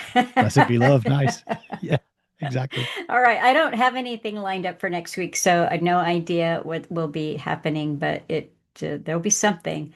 And I thank you for joining, listening in. And I do know some of you are reading along, and so I hope that this is helping in your understanding. Thank you. And thanks to Greg Gorsuch. All Yes, right. definitely. Bye. Bye Thank bye. you. So for me, I've never fit in on this meeting being recorded. Okay. Yes. Okay. All right. So I am here. I appreciate you doing this with me. And I don't know, I thought I would just listen. You said a few places that you could clarify things easier if we were speaking. So I've got your pages up, and I also have the latest email up as well. Well, and I think some of the questions that you came back on. I mean, I don't have that in front of me. I have it, so if I need to ask again, I can. But the primary thing that all I wanted to when I heard you and that you guys were going to be speaking quick and when you labeled it acid trip, which is basically what I saw the first time I read it, because when I went back and looked at those two chapters, I remembered all sorts. I was just talking to my wife last night over dinner on it and how much I could recall of the book, even from 50 years ago. But um, that those last two chapters, none of that I felt like I remembered. So in other words, it didn't stick with me either, and Mhm. it was just so, uh, like you say, acid tripish. And but now reading it through the eyes of perichoresis, which is my field, um, it just leapt off the book, and um, so I'm motivated to even take those two chapters and write a little thing and have it published just on that because it's so perichoretic. There's just little lines throughout it that scream perichoresis. Well, So, I and I do have questions and so forth, but just from what you have explained here, this makes the whole idea of perichoresis makes so many things that never made sense for me intellectually. All of the sudden, they make sense in a way that I can't even yet verbalize. To me, it's an amazing concept that is, it's like something you can almost grab and know without having to intellectualize it. yeah, and because we're dealing with the incursion of the eternal into our thinking, and we're locked in time, it comes as like a black hole, something so dense that no light can can emit. And in other words, it's beyond our imagination. So it happens as a as like Kierkegaard calls it, the eternal moment, italicizing the concept of moment. And that's what he was on about. And it's something that happens just in a blink during our awareness mode. You know, as you're listening to me, you're in an awareness mode, and just before you gestalt on a sentence of mine, there's a point in there that we have it's just a black spot that we all have. but we're so used to it. It's like, I don't know who discovered water, but I'm certain it wasn't a fish. It's that concept. It's like Wittgenstein. It's so around us Mhm. that and it's a major part of our thinking, but we don't see it because we never get separated from it. Mhm. And so it's little things like that through life and through my studies, and once I get the lens on, then I started realizing how you could walk into a coffee shop, you're meeting two other people, and you're late, they're engrossed in a conversation, and you can feel the resistance Mhm. of the middle term that has enveloped them, and they're in this bubble. They might even nod to you, but they know that you're respectful of the fact that you're not in the bubble and that you'll stay out.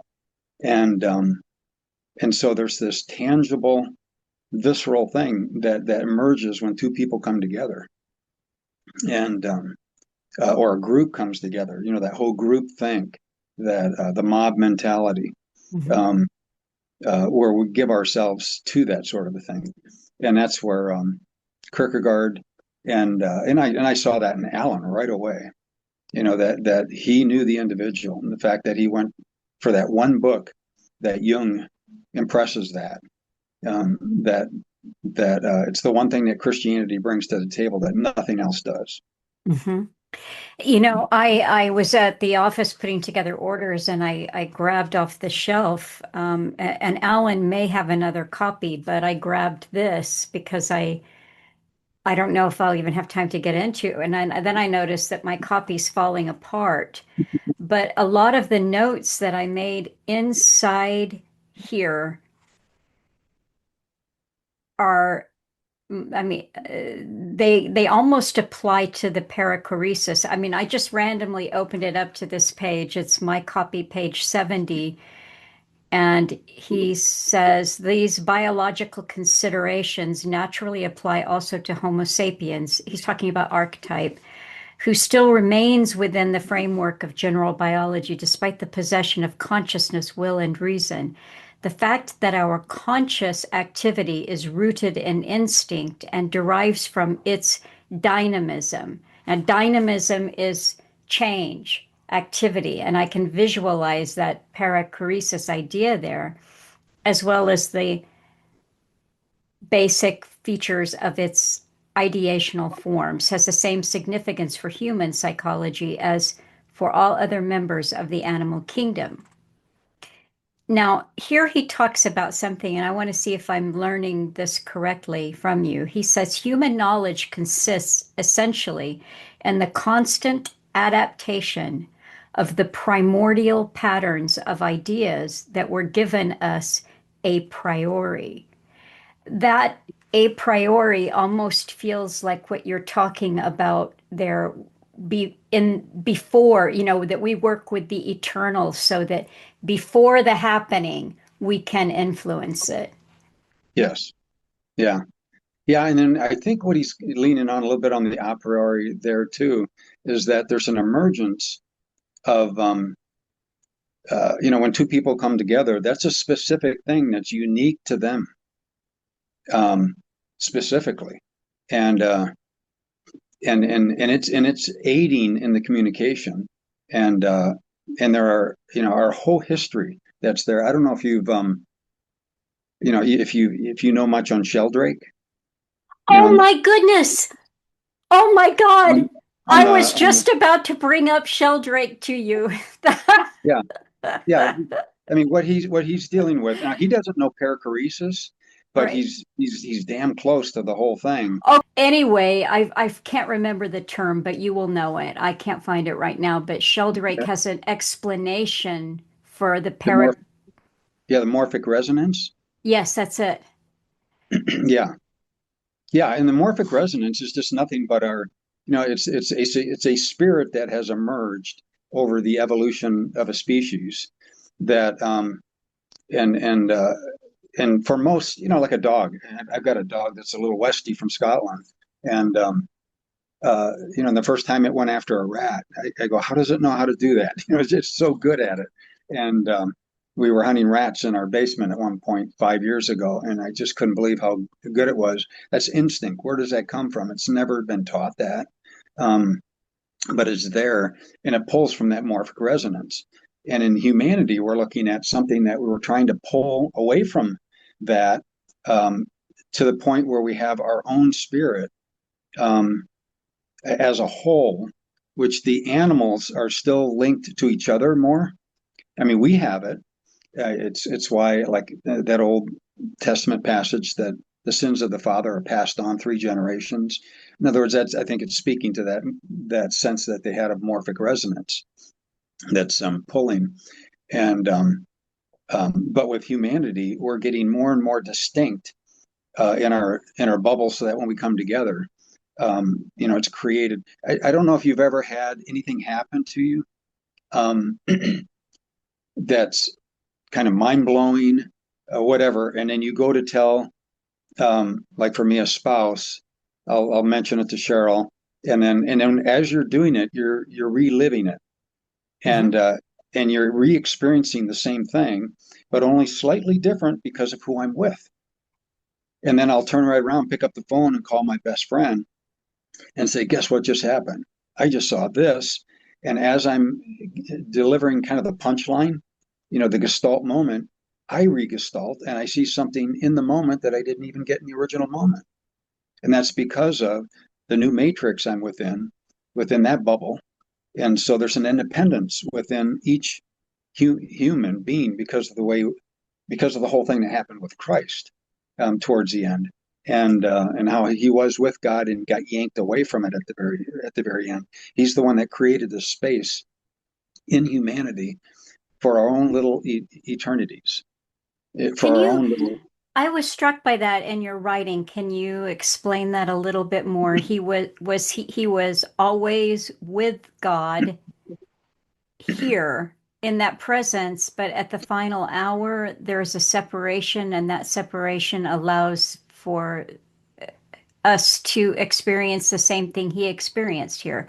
This is Yeah, yeah, yeah. And the idea there is just that, I can't even define. That's what a lot of my work is trying to do, is put words and articulate that better. But something happens. Something happened to him at the end of his life, obviously, for him to scream that out. That what happened. What just happened? Why are you forsaking me after all this? And something goes on there where there's a pulling apart, and it's and in a sense, it's the fathers making space for him.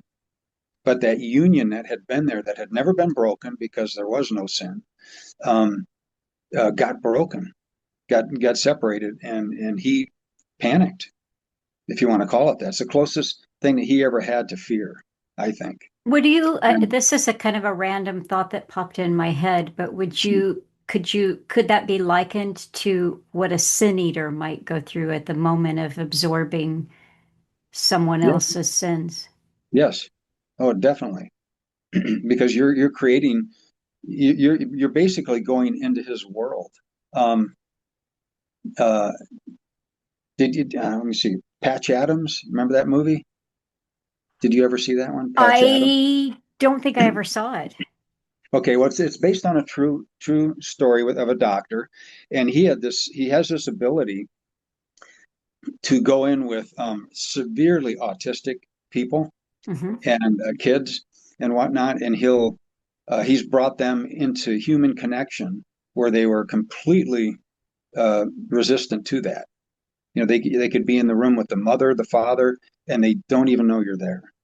And so he had this ability to go in. Sometimes he'd dress up like a clown, and he'd go sit with the kid, and within a half hour, he'd get them to connect. And so the whole idea was, and the story of Patch Adams starts out in the movie. He himself is in an asylum, in a institutionalized, and he's with a friend that is having a psychotic break episode, and he's fighting.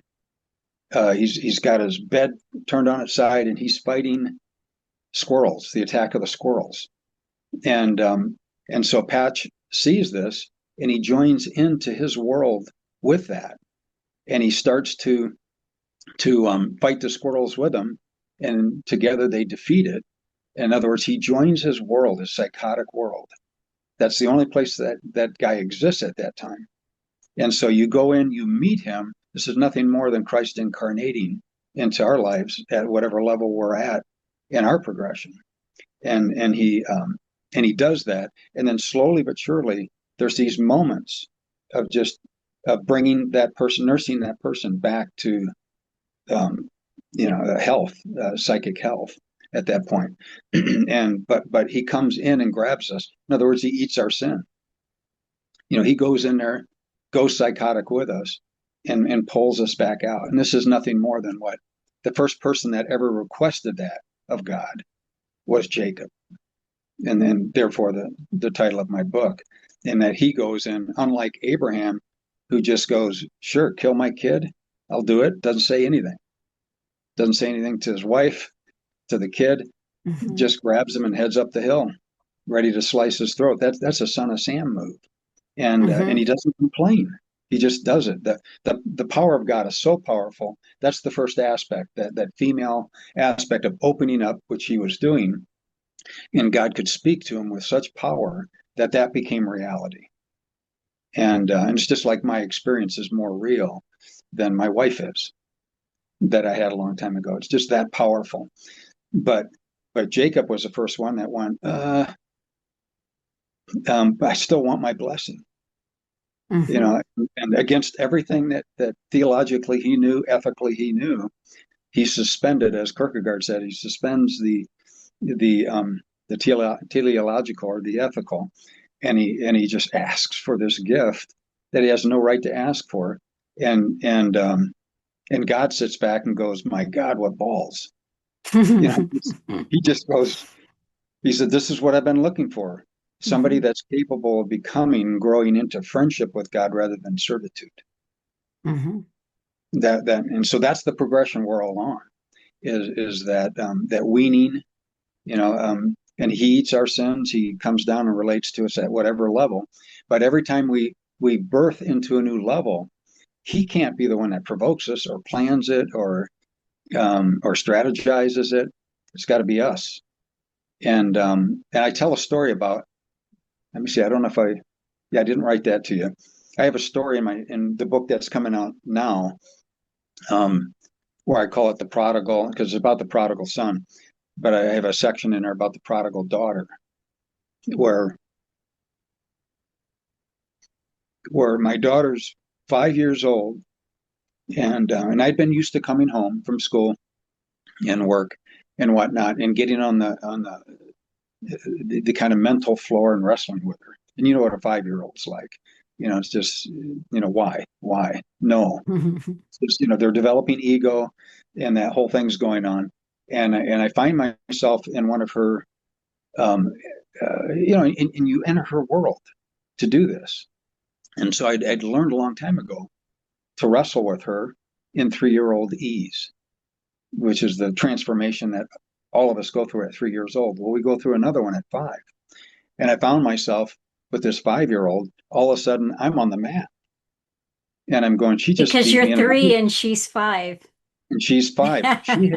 And I'm sitting there going, what the hell just happened? I said, I don't even lay over. I taught her how to play chess. And I said, I don't even lay over for a 5-year-old, and I had to rethink it. And then I realized I just witnessed a miracle, and that she had graduated from 3-year-old ease to 5-year-old ease and trumped my reasoning with her 5-year-old reasoning.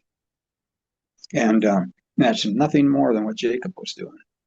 And so when God gets defeated, he knights him. I mean, it's a marquee moment. He stops the press and says, upon this act, I will build my people. My people will come from this. Same thing happens only one other time in the Bible, and that's Peter in the New Testament for that covenant. Now, this always fascinated me, but it's making sense now, because Peter, he denied 3 times. Right. Yeah. So he denies and yet he says, this is what I'll build from. That's a fascinating. Right. Yeah, and so that's the two things I bring together in the book on one chapter is the eminence, the preeminence. Nobody's been able to explain the preeminence of Jacob. It's not this, it's not the nation of Moses, David, or Abraham. It's Israel, and he got a full renaming. And Abraham and his wife got half named while they had half the equation down. They knew enough to open up, but they didn't close. They didn't become human, an entity separate from God. Closing is your own will. Yes, and it's you making a move. It's the Kierkegaardian make a decision, type of a thing. And even if it's the wrong decision, make the decision. And if you're wrong, you'll know almost immediately because you're so open that the spirit will let you know that the wrong move, back up, redirect. And so Peter, as we know, he was a foot and mouth type guy, always speaking before he thought. And then what does Jesus give him at that point?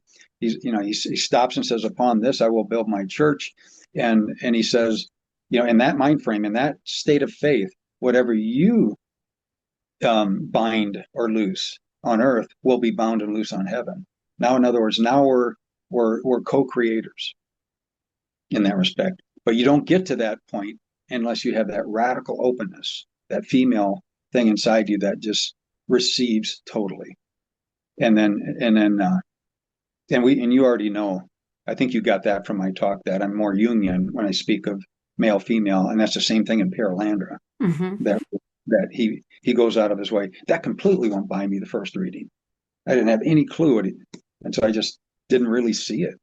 Well, it was, after living through the whole androgynous agenda, when I was reading it, I was like, what is this?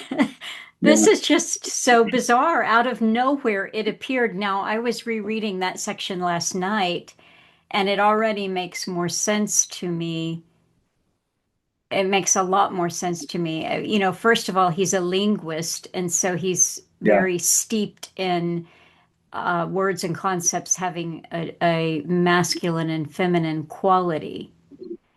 But I like how he's saying, no, Malacandra was masculine, but it was without sex. It was, same with Perelandra being feminine. These were just the very essence of them without having sexual characteristics. Right. It made more sense to me. Yeah. And then, I remember sitting through graduate level studies and hearing these guys talk about the image of God, and nobody can do much with the image of God. Let us make them in our image. Let us make them male and female. It's in the same sentence. There's no period between those. So there's something to do with the male and femaleness. That is the image of God. And so what's being talked about there is, and then the other thing that I might back up a second on is, even when the New Testament was written, the word for relationship did not exist. It wasn't in the Greek. And I found that out just in graduate studies when I did my Greek studies. And it dawned on me just in reading some of the stuff so I went to my professor and just said, "What's the Greek word for relationship?" And he gets confused and he goes, "I'll tell you tomorrow." and he comes in and he goes, "There is none." And so now even my professor didn't know that. Most people don't know it. And I don't think I've ever told it to anybody, and they knew that. In my writings or anything like that, all the way climbing up through PhD level and all that. Nobody really realized there was no word for relationship. And Paul at one point is struggling in Corinthians somewhere when he's talking about marriage, and he wants to bring up the concept of relationship, and he has to say the cause of a man with a woman or the way of a man with a woman. Those are the only words they had that come close to it. So in other words, when it comes to ontology, they couldn't even get close to this idea of the middle that that's happening between the two. This concept of an emergent relationship between the two, and that's that that thing that emerges between us that we have to fully open up and enter into, that's the womb. We're climbing into a whole new reality. And when you get into quantum theory, which I write on a lot too, it's even more explicit on what they're coming up with there now. And in this idea of that reality isn't out there, it's something that emerges between us. And so that when you have Christ saying, I'm the Alpha and the Omega, and he says, whenever two or more come together, I am there. That's a metaphysical statement. Something's going on. And I would actually say too that he says, I and the Spirit are there. You're going to have the masculine and the feminine, vitiates everything in creation. It's a cosmic thing that's out there. Being an individual is something that you work towards because of the internal struggle that you're going through, but it's only when the other enters into the equation are you gifted individuality. That's how I see it. It's a gift. Then you sent me that Kierkegaard quote. And I said, "Oh my God, that's Alan. He could have written that because to me, that clearly is. He said it. It's the essence of Christianity. To be an individual is the essence of Christianity. That is that whatever it is, whether it's wrestling for years or it's a bolt of lightning, numinous experience that happens, you can't give someone the ability to be an individual. It's their own wrestling process or flash of lightning." Yeah, in fact, Kierkegaard even goes to the point where he says, no man can give that to another man. It is something that has to happen from within, and it has to do with the eternal. And because you have this analogia spiritus, the spirit to spirit, which is whole and whole, and it's beyond imaging. That's something that no exterior aspect of life can condition, because it's in the eternal. I'll send you a quote. Is that you? Is that your work? When I looked up that term, it said, "Oh, that's great." So well, is that your work or? Yeah, you can't look up perichoresis now anymore without me coming up. And I've got maybe a book and 3 or 4 articles that are out there. All of them go back. Like one is on the it's a Christian pluralistic hypothesis. Mm-hmm. Now, what that means is it's a Christian's way. It's what Christians are notoriously terrible at understanding, which is how does Christ, if Christ is the Word of God that comes down for all humanity, how does he work outside the church? How does redemption happen outside the church? And that's where you get into the geopolitical things, that Christianity has been isolated, mutilated, turned upside down, and all that's been perverted to the point where if we don't reach them, they're going to hell. That kind of people. Mm-hmm. And so I wrote a thing on that, which is out of a guy named Bonhoeffer. Bonhoeffer, yeah. He, just before he died, he had some radical thoughts he never got to work out, and one of those was on this subject. And so I wrote an article called "World Christianity: A Christian Pluralistic Hypothesis from Bonhoeffer and Beyond." So he never lived to be able to work out.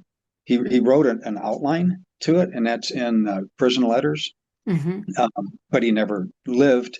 And I think, again, now that I see through eyes that are way bigger over the last 10 years that you see through as well, I think he was offed simply because of that. And that is fascinating. In other words, they knew that what would come out of him would put a potency back in Christianity. He was one of those that rose up that had that. And so, and I even look at a couple of my mentors, and they go too early. The 3 guys that I look at that knew perichoresis well and all of that, they all died from quote unquote natural, for natural reasons. but right at about 70, which Yeah. is, academics, they usually go into their 80s, Hmm. doing their thing. It's just the nature of the beast. And but with Bonhoeffer, I'm pretty sure, um, some people had buttons on that are way beyond, that are in the realm of what we know of. Right. Right. And I even think directed from Swiss, from Swiss buttons at that point. So, but anyways, Very interesting. not to But get the term Analogia Spiritus, that's you. I mean, well, is that not? Because you're the only yes, name that comes up in yeah, conjunction with it. yeah, that one there, nobody's working on, and it's a confusing, difficult term uh, for people, especially theologians, and we're under the duress of, it's interesting to look at the history of ideas, and you watch over 500 years, words come out of nowhere, like relationship. We didn't have that back then. It gives us entirely different expressive powers and ontologies by having that word emerge out of ex nihilo. And then you've got words like spirit that they have been working hard over the last 500 years to kill. Hmm. And you look at the continental languages, and they pretty much wiped it out. And so that you've got German, Geist means both spirit and mind. And so it's Hmm. basically been reduced into mind. Well, Hmm. you read your Greek, there's a difference between nous and pneumos, mind and spirit, and like the loves. You've Hmm. got three different loves. In fact, there's even more, but there's three primary loves for our one word love. And so you've got that portmanteau, or however you want to pronounce that. Yeah. With Portmanteau or something. Yeah. Yeah. portmanteau. Yeah, I'm not a French guy, but you've got that where they've, and even my professor at a seminary in philosophy that taught me uh, postmodern thought for the first time, and uh, she basically doesn't even like the word spirit, and it'll just go to mind or soul. And Yeah. this is in a fairly evangelical type seminary too, and so you've got this force out there at work, just doing the 1984 to our words, just Hmm. manipulating, eliminating, just this insidious thing, or hideous, to use C.S. Lewis's term that you'll be wrestling with in a month or two, and this force that is constantly moving, never stops. Um, it goes back to these secret societies and further, back Hmm. into the neurons that are directing them, Hmm. in that respect. Um, but okay, where were we? Well, okay, so Oh yeah, let's just see here. Oh, with where were we? Perichoresis. Yeah, well, with Analogia Spiritus, that I went to Loder, one of my mentors, who taught at Princeton, and he's the first guy I heard that term from, and I said, "You must have originated this because I can't find it." And he says, "No, no, I found." He's one of these absent-minded guys, and he goes, "I got it from somewhere." He didn't know it, and he died not knowing. And and it was a friend that a year ago punched a bunch of stuff into Chatbox when it was coming out and all that, and he tracked it down to Thomas Aquinas. So he was the first one, but he never developed the term. He just used it. I'm sure it had no meaning like I pack into it. Uh-huh. I'm actually using it as one half of all relationships, and so for me, anyways, in a nutshell, the way I unpack Christianity even is that Christ was made primarily for the purpose of the Father knowing us in time. Hmm. Part of him had to become human, and the Spirit is the one that is our entrance into that relationship, and that the Spirit creates within us little, as Kierkegaard would say, little eternities, or little infinites, so that when we do encounter the big infinite, we know what that is, and it just Hmm. undoes us. In other words, it stands uh, we know something of the nature of God when we encounter on Analogia Spiritus. And then you've got, and then the one claim to fame that I do have is that there's a passage in the Bible that's never been understood from the very beginning. In fact, it rides against everything that the New Testament seems to say.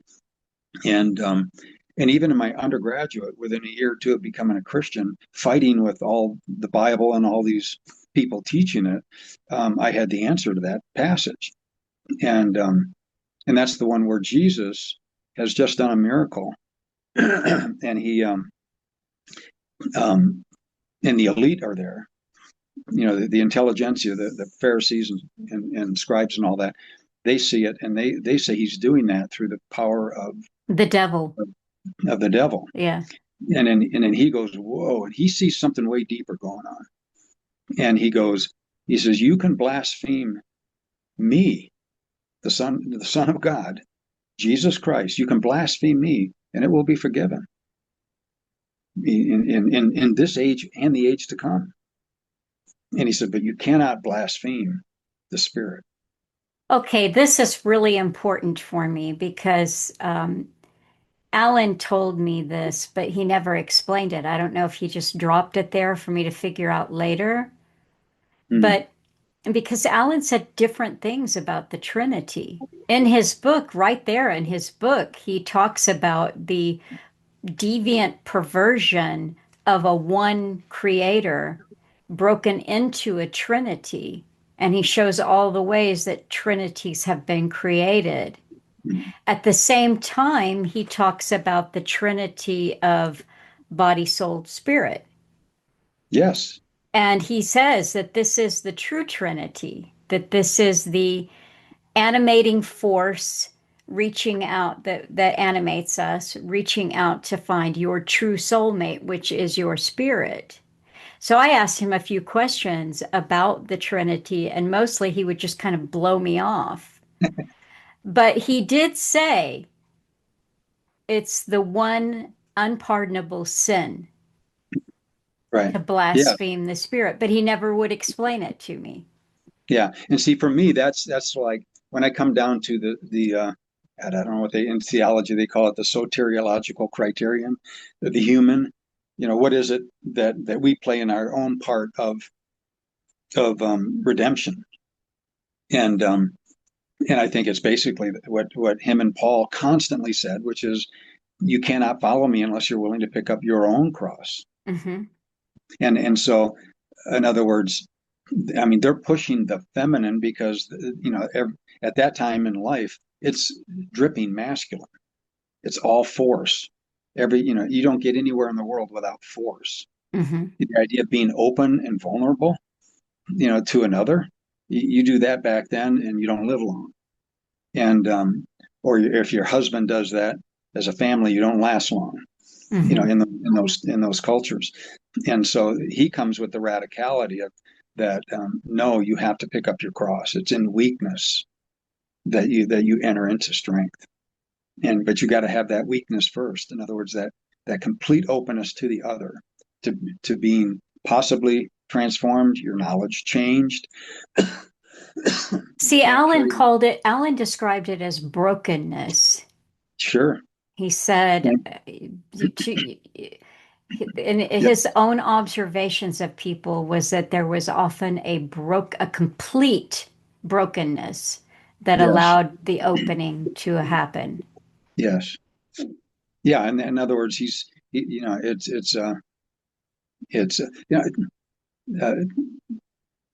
lot of us open up to the other, but we don't completely open up, and you don't completely open up until you're broken. And so those were all the things happening to me before my experience, and that one after the other, I kept hitting these. I'm just a little, I'm a 20-year-old at that time, so I'm young, but I was hitting one defeat after another. Or I shouldn't remember that old song Peggy Lee came out with. That might have been more my time than your time. I don't know. Oh, I love Peggy Lee. I bet you I know all her songs. So hit me. Well, is that all there is? Oh, one of my faves. Yeah. Well, that hit right when I was in high school, and Yeah. and I'm bone hard atheist. Physics, and I'm in the first year of college. I'm a physics major. Um, um, by bone hard atheist, in other words, I didn't put up with Christians. Yeah. And if you wanted to talk philosophy, I would, and I would bury them. And I was very antagonistic, very very Pauline-like, or I should say Hmm. Saul-like at that point. And um, yeah, and so for me, it was going to take a complete. But at the same time, I hear that song, and I kept every new experience, whether it would be from drugs, sex, or whatever. I'd kind of go through it, and I'd go, "That was again, that was a blast. Is that all there is? Is You that know, all there you know something, Greg? I think that if there is a song, and we may have this in common, that would describe my experience, it's Peggy Lee's "Is That All There Is?" is?" Oh yeah. I had a crystal clear experience the year before I first heard Alan Watt. Mm, This was me in London mm, at a beautiful boutique hotel. There I was to see a client, a writer director, direct a film. It had I don't remember all the stars. Vanessa Redgrave had a role in it. There were some other people whose names have escaped me. And I was wearing the most beautiful suit. I can still remember it. It was all white, this fine whale corduroy. And I remember sitting at the bar by myself. I was waiting to meet up with some friends, and I was having a cocktail and eating really great Spanish olives. And I was just thinking of my perfect Hollywood life, my perfect home, my perfect everything. And I thought, it's so I'm just where I'm supposed to be. It's the perfect of perfect. And look at my beautiful life. It's so empty. Is this all there is? I literally said it. It's so empty. Is this all there is? And within probably 3 months of that, if that long, I heard Alan Watt for the first time, and I was brought to my knees mm. instantly. I had my home sold. I was out of the, I was so quick because I realized that's not all there is by a Yeah, long shot. It's, yeah, yeah. Yeah, and where, why do some people see that and others don't? And that's because of the Analogia Spiritus, that you're already, um, you're sold out for life. You're living in what Kierkegaard would call passion, Mhm. and where you're all invested. And from the very beginning, I was that way too. And like, what was I in a redemptive state when I was a raging atheist? Yes, I was already with them, Mhm. because uh, like Christ says, you can blaspheme me. That's it's how you know me is the big thing. And then you get to Matthew 25, where you've got this mass confusion in heaven, and and the row of the sheep and the goats. That whole, people call that a a parable. It's not. It's Christ describing, in a sense, Judgment Day in some kind of an allegorical form. But it's mass confusion. You've got these tons of people showing up saying, "Why aren't we in the right line? We were with you the whole way," like Matthew 7, and he'll go, you proclaimed my name, you did miracles in my name, you did all these different things, and not that I knew you, and at one point, and then I ceased to know you. I never knew you, never. And it's not that there were a few, there were many. Mhm. And then you're going to have, back to Matthew 25, you've got the other side who sits there and goes, I never fed you through somebody else. I didn't give you the time of day.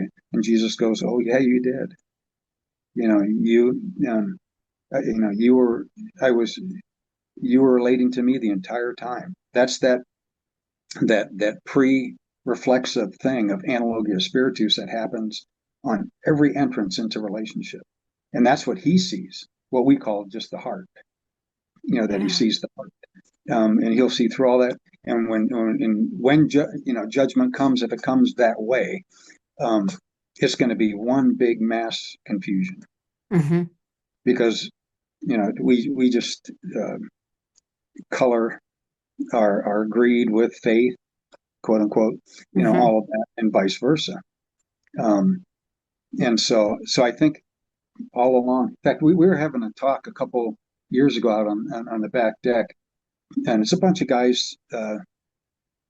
We're both talking theologically, but human developmentally at the same time on those issues. And I threw out the idea that because when you enter into Analogia Spiritus, you're being affected by yourself in the future, yourself in the past. Every decision, like I have fun with a little line where I just go, every decision you've ever made is similarly the same, is the same decision, because they all pack in. It's this idea that the past and the future are just as determinately real as the present. And when you get into Bergson, the one thing about Henri Bergson that I like is that he and Sheldrake was the one that led me to that. Where does memory reside? Mm-hmm. And we know pretty much now it's not in the gray matter, stuffed away in ones and zeros. It's it's in the mind, is where most people are arguing. Bergson said no, it's in the past. It is the event itself. Every time you remember something, you're going back in time and to that actual event and re-experiencing it just as you did then. It's this dynamic singularity that's happening. Well, but that whole concept is it vitiates everything. Toward back to that table talk we had on the back deck, and we start talking about how, isn't it interesting that personality is there almost on birth?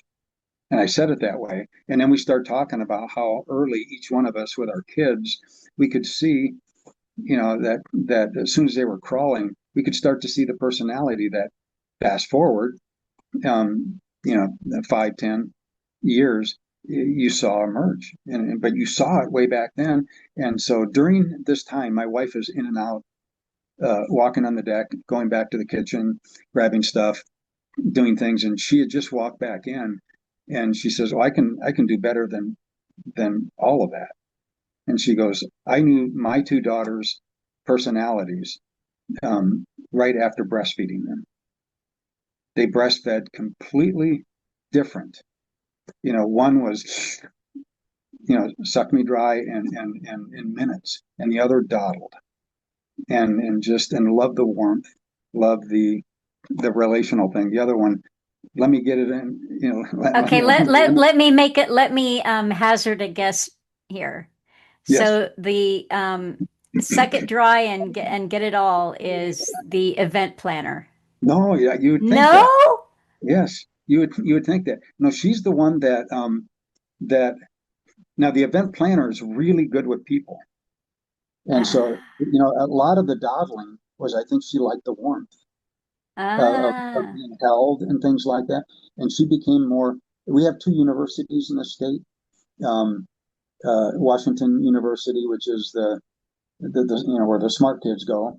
And then you have Washington State, where all the party kids go. And so obviously Erin, the event planner, goes to Washington State, and she ends up, before she even gets out of there, putting on the frat parties, and getting hired by fraternities because she could put on these great parties and do all that. So that was in her DNA from the beginning. And like, if you wanted to punish her as a kid, you up in your room and read for a week. No, you're not going. That was death. That was death to her. And yet for the other one, that's the last thing you could do. She was in her glory doing that, and you had to do something else to punish her if she needed punishment. But yeah, so they went different, and the other one became really, really, really successful on a corporate level. Your sound is fading in and out a little bit. You know what? The Uh, other, I probably have to plug this phone in. yeah. That might help. Well, the other side of it is if I turn my head to the left, I'm turning away from the mic. But uh, but yeah, so I think it had more to do with the relational thing, and my younger daughter, the one that went to she's probably got a higher IQ intellectually, but not relationally or emotionally. You know, they both go and they both were very successful in what they did. And the other one's worth, you know, a lot of. She's done really well, but that's what that was all about. But the interesting thing was that Cheryl could tell the personality right from the beginning. Right. By breastfeeding, she could sense that. And I used to always confuse me in the Bible how they would name these kids by their personalities. Um, as I kept thinking, like, what do they not name their kid until 5 years old or 7 years old? And it's no, you can, you know, they didn't have all the distractions we had. They didn't, um, you know, it's they know spirit better Hmm. than we. And it's like the event planner owns a bunch of places or manages a bunch of places in Mykonos, even though she lives in southern Italy. She lived in Greece for 3 years, did it there, and she has a business that she runs there with another European guy that manages it for her, or she does all the money side of it, rents out a block from this old Greek lady of in Mykonos, and then she does all the anyways, they have a business deal that they have to do every year. Hmm. You'll enjoy the story. And during COVID, she flies over to Mykonos to work that deal. And she has to work it every year. And then she buys and block the entire 12 units and then rents them out at twice the price, but fixes them up. She's a really good design person. And she shows up, and this is a 92-year-old Greek lady that she's helping by paying her the whole block for the whole summer for the season. Hmm. And when she walks up to Mama Georgia that year, this was what about 4 years ago. Oh, Um, you told me this. I remember. and she Yeah. walks up, and the old lady goes, "What do you do?" Okay, so you got the idea. But Yeah. that's the old school where Yeah. she could do that, and And so she in the old and your daughter said, "I'm not pregnant," but she exactly. was. And she found out the next day she was. And so basically, that's what we're looking at in the Old Testament is this acuity of spirit that we don't have. You know, Yeah. we've completely in our industrialized society and left brain dominance Uh-huh. have ripped that right out of ourselves. So Well, let me ask you a question there. I mean, I don't want to take up all your time. I realize I yeah, could probably just keep talking to you for quite some time, but I want to take a look at well,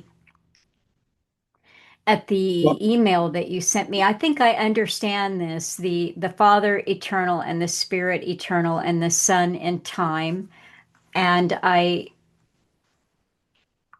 don't know quantum physics, but I do understand what you're talking about there.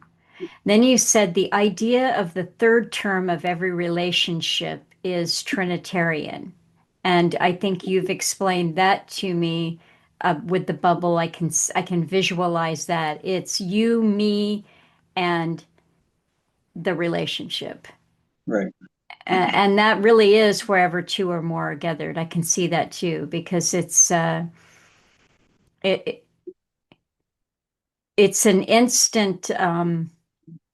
It's an expansive thing that I cannot have by myself, even if I'm in a moment of feeling connected to the other. Do you know what I'm saying? Yep. It's Yeah. um okay.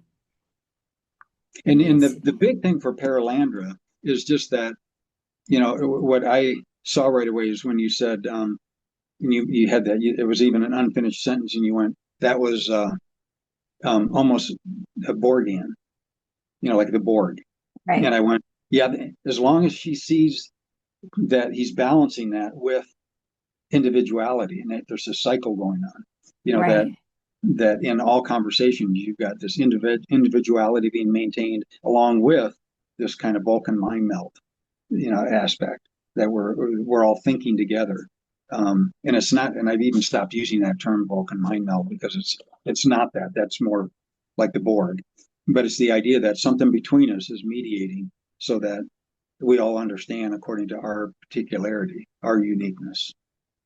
Like what Bonhoeffer does, to the immanent, that God is in the village. It's in the middle of the relationship, and Hmm. so that I gave my paper got chosen for a lecture. This is a long time ago in 2001 in New York. It wasn't a lecture; it was a symposium where it was an interdisciplinary thing where they had some of the top people from all over in different disciplines through the United States. Even an AI expert back then in 2001 from MIT was there, and they had a submitting for paper. They had 52 papers. Mine got chosen because it was interdisciplinary and to be discussed at some Episcopalian think tank out there. And so they flew me out, and I got to hear all these guys. And I'm just fresh out of that paper is nothing but a reduced thing of my PhD, which is the book Hmm. that I just published last year. And the guy who's our Freud right now, um, Kenneth Gergen, he's a developmentalist psychologist or a social psychologist. He was one of the interlocutors, and he sought me out and stunned me because I'm a nobody at that time, right? And he at that time he was old. He's 90. He's 90 something now, Wow. and still writing, teaching, doing all this stuff. But he came up to me and he said this thing on perichoresis is brilliant. He said it answered two longstanding questions of mine, and I wanted you to know that I was an agnostic until 1998, 3 years before. And he said, I became, because I saw perichoresis, that there's no way for communications to happen. It's so complex when you dive into communications theory or social theory or developmentalist theory, which was there's no way, like when you have that 3-year-old jumps, from totally visual into language. And that's why we have amnesia, infant amnesia, because it's such a radical jump that the way we process knowledge now can't even go back in. You can get senses of what's going on before 3, but you can never remember it because you're now linguistically modeling. And the same thing happens at 4. All the atheistic and agnostic um, developmentalists, they don't know how that happens. From A to where everything gets changed. If everything's getting changed, what's within humanity, what's leveraging that? And that's that contingency that's outside. It's the Analogia Spiritus that's happening. He saw that even as an agnostic and became a theist in 1998 in his 60s. And Wow. and then I said, well, what do you think about the end of the paper, which was on the Trinity, the Christian thing? And he goes, nah.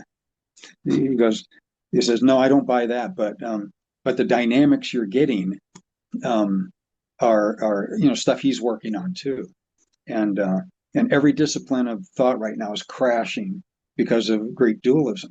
Okay, You know, so he said nah. Let me ask a question. He said nah because your idea of the Trinity is so radically different from mainstream Christianity. no, he was actually thinking at that point it was just Christianity. In other words, I'm not buying into Jesus as the unique, Ah, okay. All right. all of that. In Yeah. other words, I'm a Yeah. theist. I'm not a Christian. And Right, I just right. smiled and I said, touche. Just that's your baby. And so we've been in dialogue ever since. And and he uh, and he wrote, like, if you go online and look up on Amazon or whatever, and you go to the endorsements, he's the second endorsement, and he's not even a Christian, and he's telling non-Christians that are working in postmodern theory that if you're going to work on postmodern theory, this is must reading. You're going to get heuristics out of this book, even though it's theology. In other words, he didn't. That's where he's such a beautiful guy, and I see him as I just see him as a Christian anyways, that way, Yeah. because he just doesn't fight, on that stuff.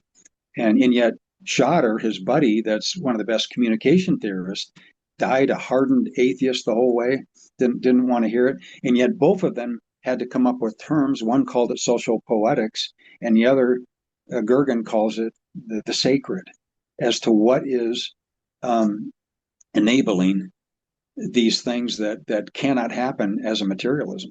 There's these huge anomalies, but if you look at it through the eyes of perichoresis, or a tripartite ontology, there's tons of tripartite ontologies out there that aren't Christian. Mm-hmm. So it's just what's coming up. We have to have something. Everything we deal with is contingent. Yeah, Yeah. and then for me, I mean, I love discussion, but when I had my moment, um, of, in a sense, totally, well, anyways, I was totally alone, in a dark room, when it happened. And it was just, what hit me was epistemic humility. When I realized that what I was doing, the stupid metaphor that I got, and I think I told you that before, was that I was a tree in, I was a fish in the ocean saying that trees don't exist. In other words, you know, and it was that stupid little thing. I went, what am I doing? How can I say God does not exist?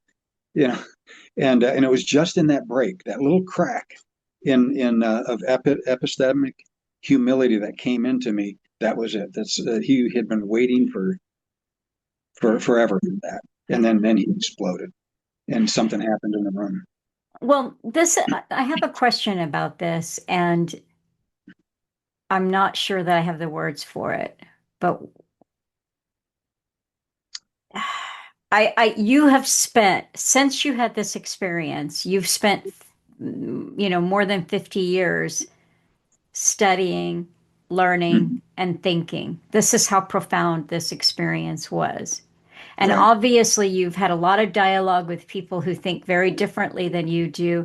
And I'm sure that you've also, not just in your writing, but in day-to-day communications, been able to share the profoundness of that experience.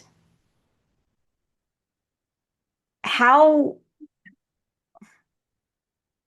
is it possible to talk about the other in a meaningful way with someone who has never experienced the other? What you just described there, in your the epistemic humility, where Right. you're like, I'm a fish in the water saying trees don't exist.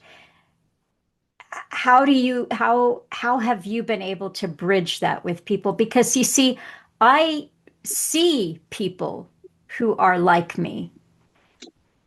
And so Okay. we don't have to talk about it. Right. Yeah. And well, Kierkegaard answers that with the concept of indirect communication. He says, no man can communicate God to another man, no human being to another human being. It can't be done. That's totally, it's locked into this Analogia Spiritus. It's there's nothing we can do to bring him to that. And so I'll argue that, um, a miracle doesn't bring faith. To sit there and like the Pharisees, perform for us, do a miracle. Hmm. Christ knows that's not what creates faith, but what happens with the miracle is it cracks you epistemically. Your world gets exploded, and that's your chance. Once your world gets exploded, and that's why, in a sense, you're off the hook until you can get your first explosion. And and so for me, running around as an atheist, being mean to Christians and different things like that, you're kind of off the hook. And but once you see something that completely tears your world asunder, that's your moment, and that's when you're reduced. So again, back to Alan's thing of being broken. It's when that finally happens, that's your chance, for the spirit to creep in if you're open. Hmm. If you will be totally, if you'll pick up the entire cross, and some pick it up, some don't. Some will always hold on to that little bit of something. And it's just like all those Pharisees, they all that theological acumen, um, the money, the social standing, everything that they had in that culture. If they were to even begin to acknowledge Jesus as the Christ, all that, every bit of that goes away. And so are they willing to let all of that go? And Hmm. and it's like that series somebody got me watching, The Chosen, I see. which I Yeah. it's a lot of it's okay and a lot of it's not, Yeah. but that what they did with Nicodemus in that was incredible. When I he's sitting there and he's pulled, I don't know if you saw it, I saw a but bit of it, but I'm not sure I recall that. yeah, this was in the beginning where he's already had his dialogue with Jesus, and he's pulled by it, and then Jesus is getting ready to take a bunch of his disciples away, and he's just called Matthew, I think, in or something like that, and they're getting ready, and Jesus knows he's right around the corner listening, and so he's speaking loud so Nicodemus can hear, and he's basically calling Nicodemus, and they do this close up on Nicodemus, and I think that's the best actor in that whole thing. He's so good, and it shows this. I mean, he is being tortured inside, he wants to go, and yet all this other stuff is holding him back, and he doesn't go obviously. Next scene, he's with his wife, and they're older, but she's this pretty, very pretty old woman, very kind, who sees him comes back, and they're in Caesarea, I think, at that time, and they hug, and she says, "When are we going to go home?" Which is Jerusalem. I so love my life there. So it's almost the contrary to everything you're seeing in the Green Woman.